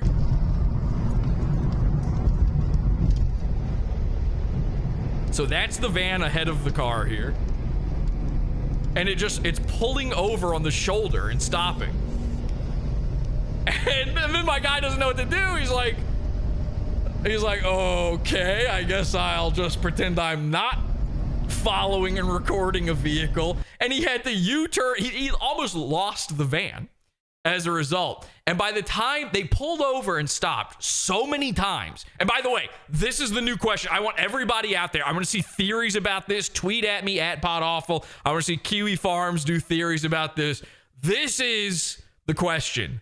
Why were they pulling over? Were domestic abuse situations happening? Was Chaggot getting pus on the steering wheel? What? I need speculation. I need needless, baseless speculation all over this one because it was so hard to follow the bus that by the time they got there, my dude got like he just went. He was like, all right, hopefully I will just find the bus when I'm in Atlantic City. And he did, but everybody had already gotten out. And they had gone to the Tropicana, which if you know anything about Atlantic City, this is like the shittiest dump. Of course, that's where Ethan took everybody. It's huge. It's humongous, but it is a hell hole of a dump. And my dude couldn't find them. They might have had a private room. We weren't sure. He went asking around. He tried to find it. There's like 6 levels to the Tropicana. He went all over the place and couldn't find them. But it doesn't matter because we actually got inside video the dance party that's going on. Here's Dick Masterson dancing what appears to be, hang on a second. This looks like one of those elderly singles situations, you know? Look at this big fatso dancing on the right. This is so embarrassing. He's pretending to do a tip of the cap because he's embarrassed and knows he's being recorded. Oh my God. Look at all of these little embarrassing moves. Hang on a second. We got to actually autistically go through those for a second. So, okay, here he realizes he's being recorded. He thought he was being cool before. By the way, he's just dancing with a clump of other middle-aged men over here. I don't know if any of these people know each other. The theory was that the reason my guy couldn't find anybody was because they'd all split up. They were all sick of each other. Nobody wanted to be near each other. They're losing in the chat over this. Let's look at this. So he sees he's being recorded right there. Now he's uncomfortable. Look at the way his arm's next to his side. He's thrown. But he switches hands. Now that the drink has passed to the other hand, you can tell he's trying to do something. He's trying to look like there wasn't a little hitch in his step just then. He doesn't know what to do with his arms. He realizes he's dancing around just guys and then some fatso. And so he does a little, if you ever see a guy do a fake tip of the cap to a camera while dancing, that dude is in sheer panic mode. He is about to have a freak out. You should stay away. He may start windmilling.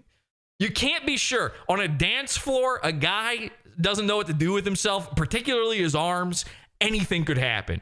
A wild robot hand could fly out of nowhere. You could be blind. So now he doffs his cap to whoever recorded this. And then he does a little jig. Oh my God. He does a little jig. I need to turn this into a Pod Awful bumper. How embarrassing would that be? And what was that? He just pretended to play the flute, sort of, but he had it too far down. Like, what instrument is that?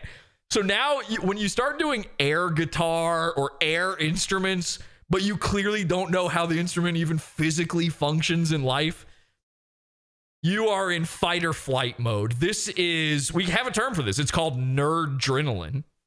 Nerd-adrenaline. When a nerd gets a little too amped up, he doesn't know what to do with himself, when he's got autism and he can't help it. I have autism. I can't help it. They're saying he's playing the skin flute. Look at that. What is that? What instrument is that? A piccolo? And I, of course, mean Piccolo from Dragon Ball Z because of the nerd stuff. Oh, they're not reversing it on. Oh, Angie reversed it on him, made him go back and do it again. This is the cruelest thing you can do to a panic dance. We are watching a Panic at the Disco.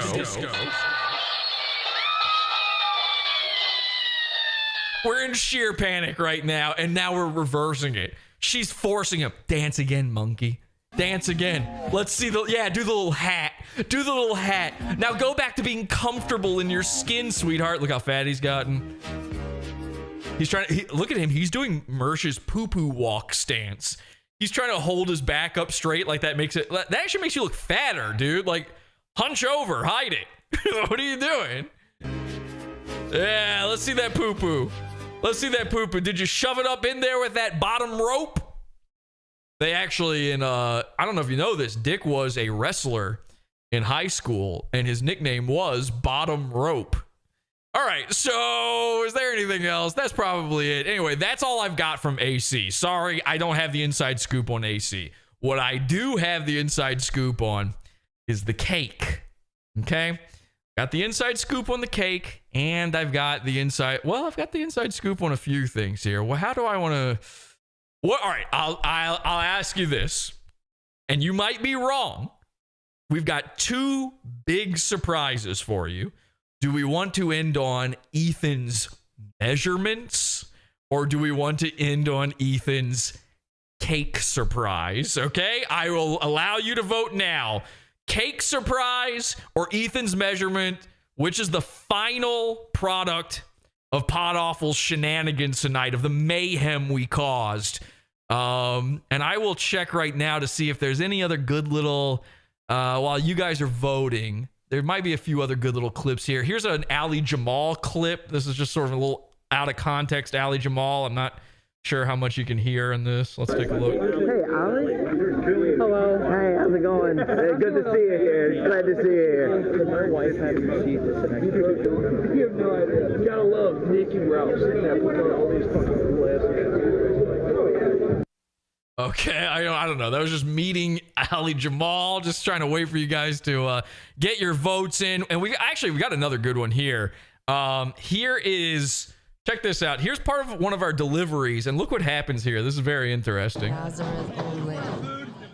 So somebody says, did you guys order food? Somebody's just trolling. So delivery comes in. I didn't order that. Ethan's claiming he doesn't want it. He ate it. He ate everything. Everybody there ate the pork. They ate the cake. But he's saying he doesn't want it. It's a troll. All right, looks like everybody's voting on cake. I'm seeing a few measurements, but I'm seeing a lot of cake. Somebody trying to bring me food I didn't order. By the way, speaking of a lot of cake, look at these fellas in the ring.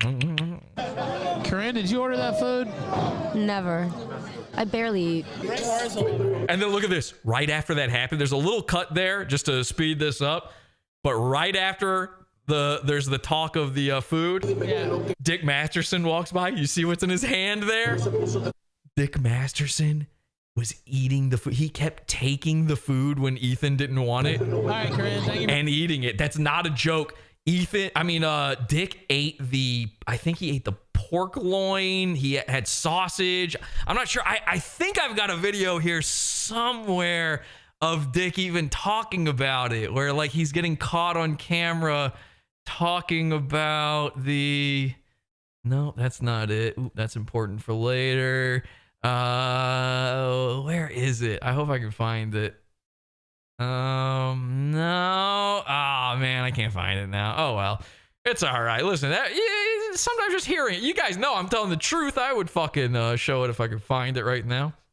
We'll have it in the future. Maybe what I'll do, I should give Angie these clips and she can put together a highlights reel from the event. It's some rough footage. It would be pretty tough, but I wonder if she could do that. Maybe she would like to do that.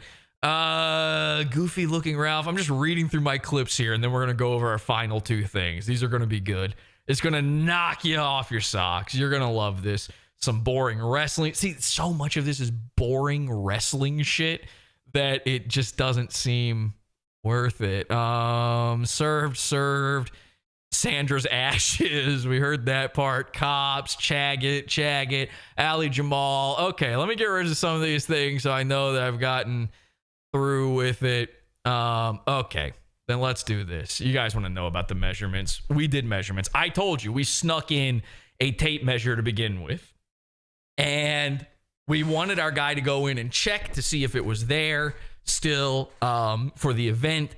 He goes in. He didn't check for the tape measure. It just didn't happen. We didn't know. So day of the event, we have no clue if the tape measure's inside. Our henchman is wearing a tinier tape measure behind his belt buckle to hide it to go in. It turns out there's no metal detectors. No IDs are taken at any point Nobody is ID'd. Nobody's photos are taken. There is zero actual security going on. There's 2 guys dressed like security guards. They're doing nothing. All they did was check to see if you had a ticket. And if you had a ticket, they were letting you in. And they were letting you in because they needed you. They needed you there. So our dude goes in. Our first guy goes in and he finds the papers in the toilet tank. Our second guy goes in and the tape measure is gone. This has all been a trick. You have been trolled. We felt like we didn't know. Had we been caught? Did they just happen to find it? It was up under the sink. Maybe somebody just randomly put their hand up there. Maybe the tape didn't hold it. Maybe it fell. We thought all was lost. But he was able to get that tiny tape measure in. But then there was a problem.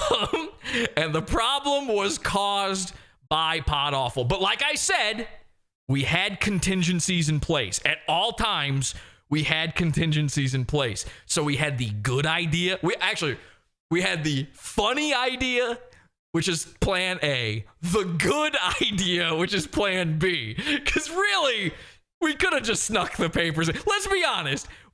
The guy did sneak papers in several times. We could have just done that from the beginning. They weren't going to check his underwear or anything. But how much funnier was it that it had been planted there on Tuesday? I need you to know all of this stuff was already in place on Monday and Tuesday of this past week. So we start with the funny idea. Our backup plan is the good idea. And then our backup plan, all of our contingencies, backup plan is the bad idea. Okay? So we start with the funny idea of the tape measure under the sink. That's gone.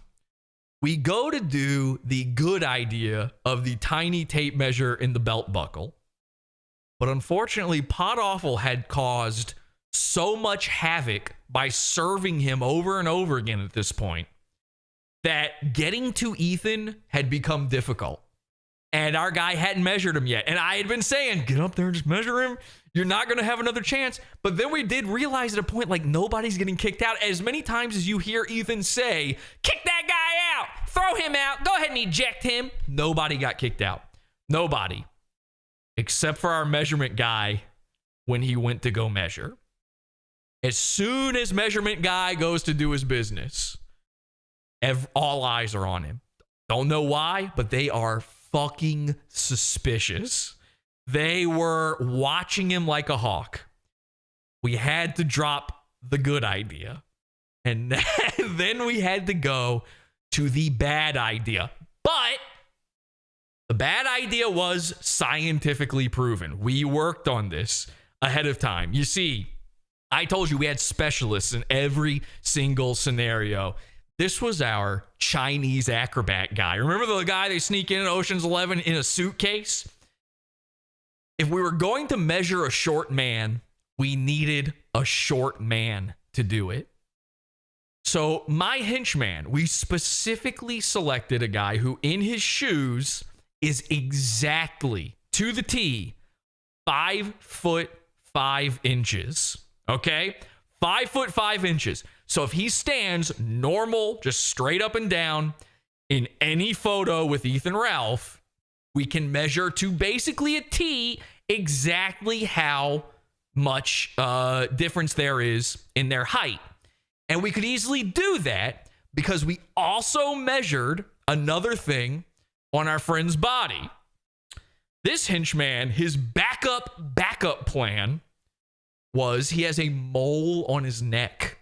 So we measured from the floor in shoes to his neck where the mole lands, where it would land in photos. We tested photos of this. Now, this particular henchman he has to be extremely anonymous. Again, he's the only one they tried to go after this all went down. They literally, some of these guys got followed after the event. I'm not kidding. In fact, just to prove to you what I'm talking about, I'm actually in contact with Dalton, the Claude Awful. Oh, did he delete it? Oh, Claude. Oh, no, he didn't delete it. I just had to refresh. Okay, good on you, Claude Awful. All right. So I'll just show you this because I don't think this henchman, this is not the same henchman. I don't think this henchman matters. You see this image right here? See this guy? Okay. It's just a quick one. Ah! Okay. Like it matters. You can just pause the video later. That guy right there was followed all the way out of the venue multiple times because they thought that he was one of my guys. Now, I do know who this is. He's not one of the guys. He's not one of the henchmen. I do know who this is, though. And they followed him out and recorded him on video. That is a screenshot of the recording. So my height guy has got to stay totally anonymous. We can't give him anything to identify by. So we've measured his height. He's exactly 5'5". We've measured the mole. Okay. We measured the mole on his neck and it's exactly 4'9". So that means if Ethan Ralph is anywhere above, we can in any photo measure the top of our guy's head to the mole and use that as our measurement against Ethan Ralph. Well, ladies and gentlemen, he got the pick. He managed to get in there. He managed to get out of there by the skin of his teeth. I want 07s in chat for this henchman. This is a soldier on the ground. They wanted to say that that weird shirt guy was our strongest soldier. Let me tell you the stuff this guy went through to get this done. Many Bothans died to bring you what I'm about to show you, okay? 62.5 inches without lifts. What does that mean? I don't know what that means. Okay, here we go. Are you ready? This is photographic evidence. We couldn't even record at this point.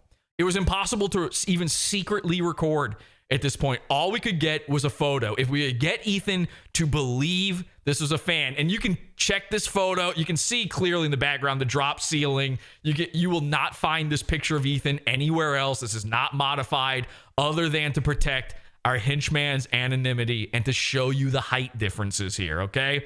Just need to prepare you for this. I understand it's a lot to take in. We've got 07s in chat. Let's take a look, ladies and gentlemen. Man, it's almost too much. I mean, this is the official confirmation. First time ever online this has happened. This is irrefutable evidence, okay? Are you ready for this? That's not true! Ethan, it's true. Sad! Pathetic! I haven't even showed you the height yet.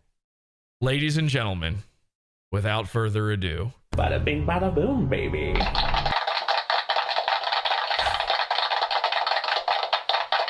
I'm not fucking kidding. Ethan, you can do the measurements yourself. Take a screenshot of this. Ethan Ralph is 5'1".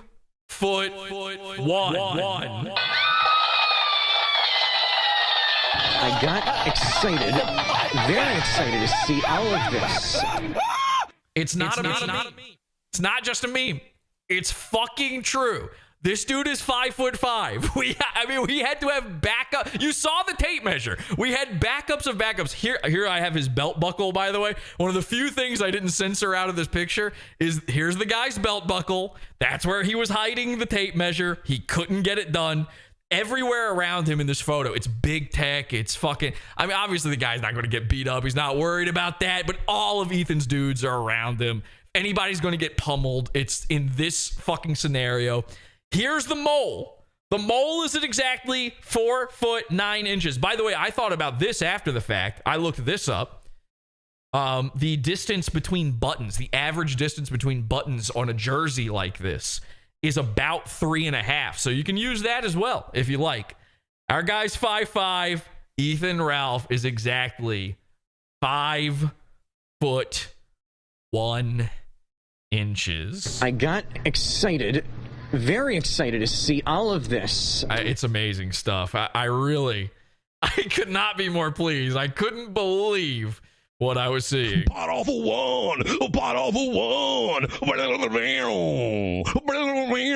And by the way, that means our henchman is a dwarf. And haha, tee-hee, you're short, gay and small, haha. But sometimes you need a really flexible Chinese guy. You know what I'm saying? I think everybody's got that same thing. And you all know when you need a little tiny flexible Chinese man to help you out. Okay, so there you go. There it is. Pod Awful delivers, they say in the chat room. Oh yeah, Pod Awful delivers. Primo, baby. And you want Primo all the time, join the Pizza Fund. In a minute here, I'm going to tell you about the cake, okay? Give me 1 second here. I'm going to tell you about the cake. I do need 2 seconds to just catch my ass.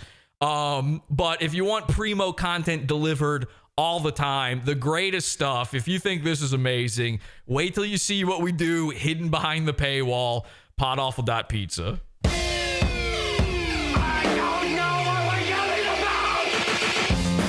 Support the show. Join the Pizza Fund. Podawful.pizza. Pizza.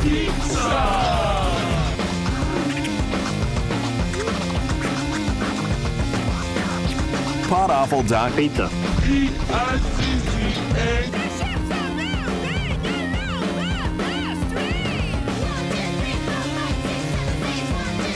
Oh, and by the way, I see some talk about this in the chat. We should confirm.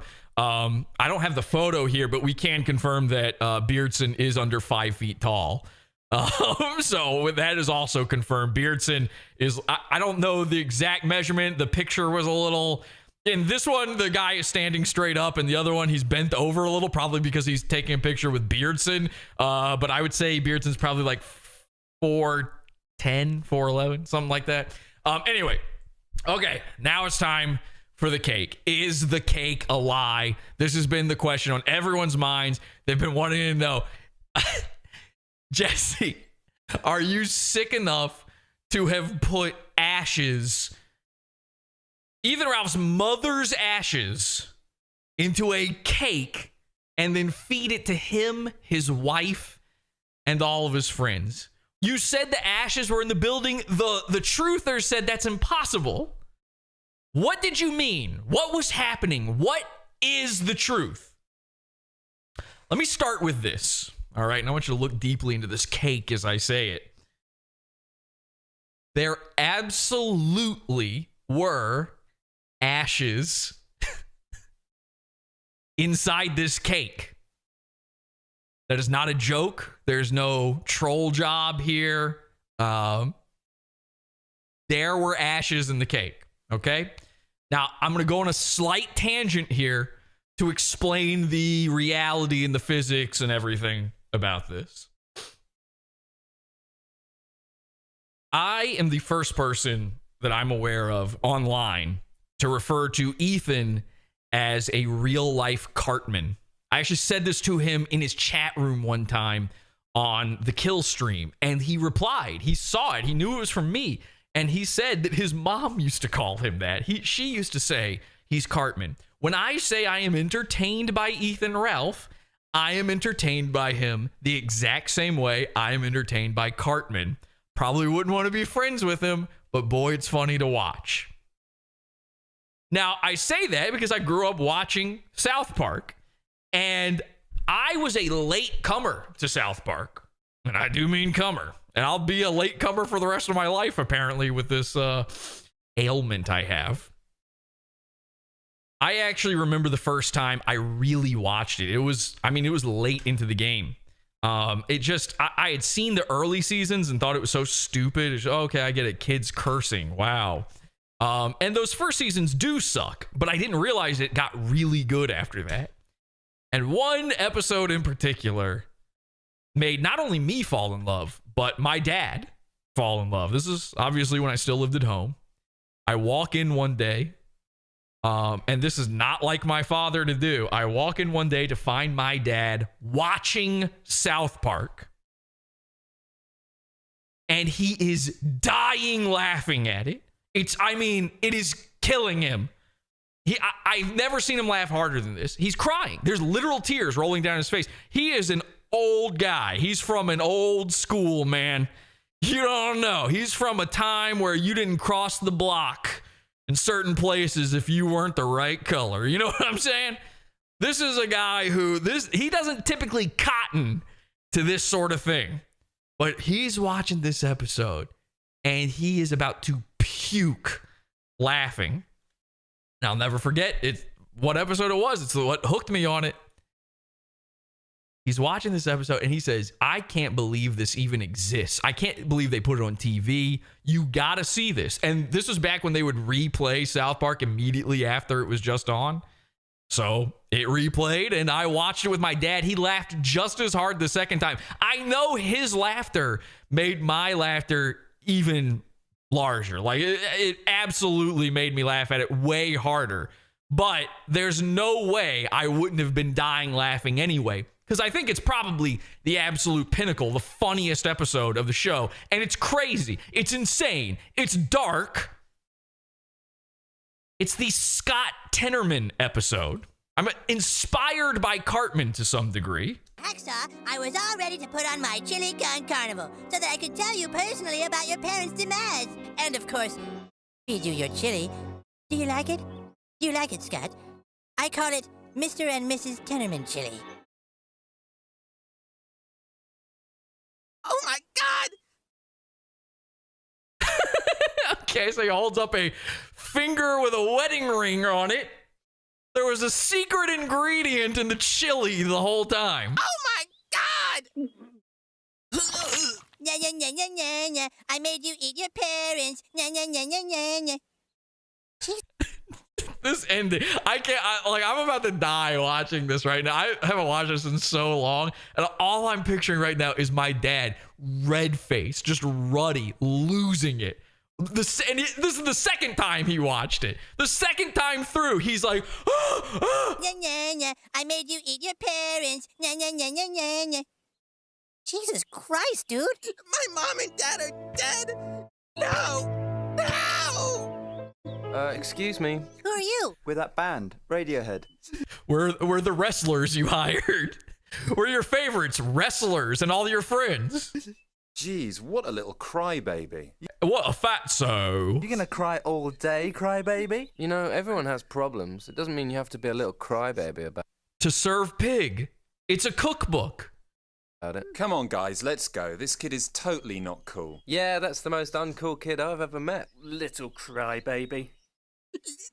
No! Wait! Wait! Oh my God! Oh my God! I'm only continuing to play this because it's so good.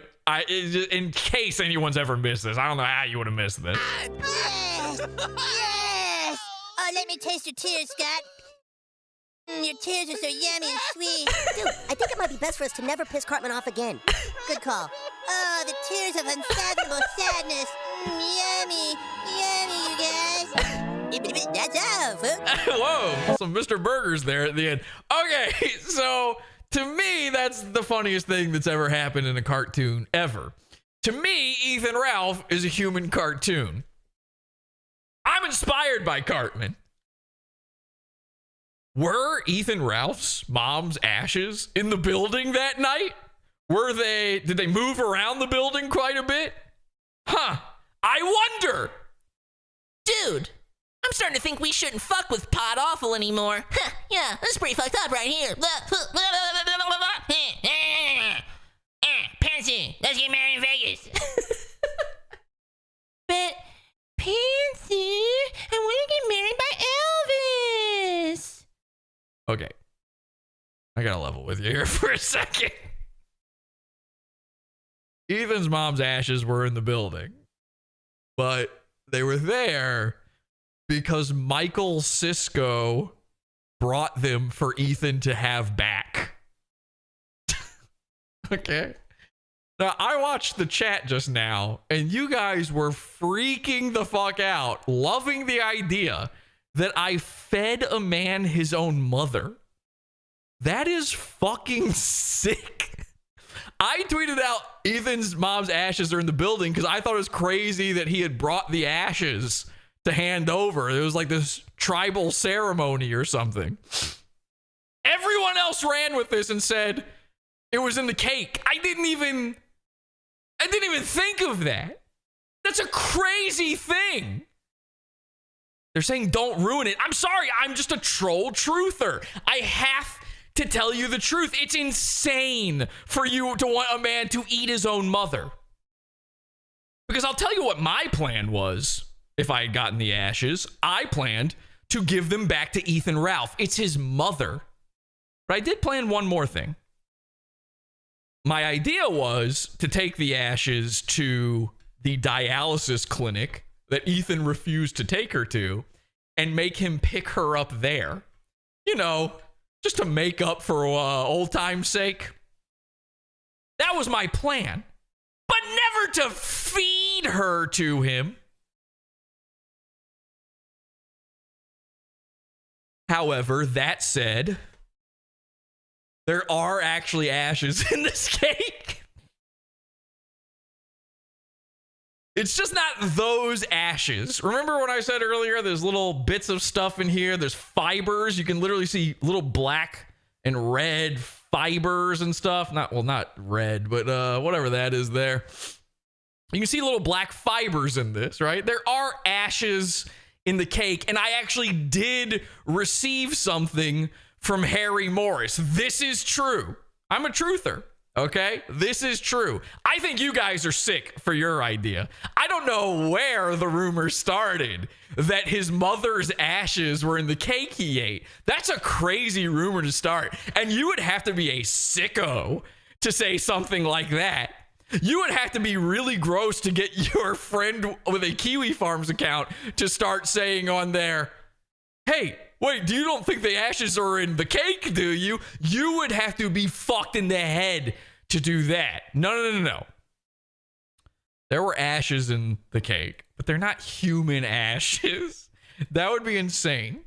Instead, let me just show you a little something that happened actually not too far from the venue, a couple days ahead of time here. We got a, let's take a look here.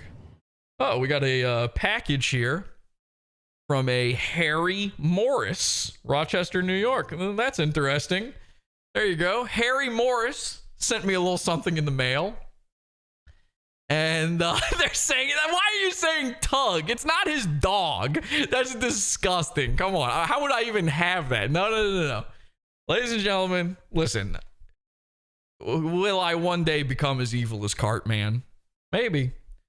Today is not that day. However,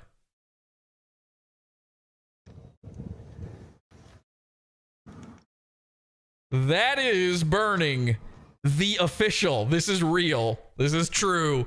That is the actual famous Fed t-shirt from the Ralph Bowling event. Okay, this is the shirt he wore. Still smells like him, still covered in cologne, still has the sweat stains on it, the stench, the absolute horror of his human body on it. And I'm not kidding. It reeked of cologne. It stunk of body odor somehow simultaneously, to the point that burning the shirt was actually difficult. We just burned a little bit of it here for the video and then put it in a bucket to get the ashes. And this thing, it was so hard to get it to burn. It was almost impossible, which is why there's probably still a little bit of fiber in the cake. But hey, Ralph, you could probably use a little fiber in your diet. So anyway, congratulations on your marriage. Mazel tov to you and your beautiful mayor. And until next time, from the Pod Awful Cult, you have been served. Thank you, everybody, for watching. And until next time, have an awful day.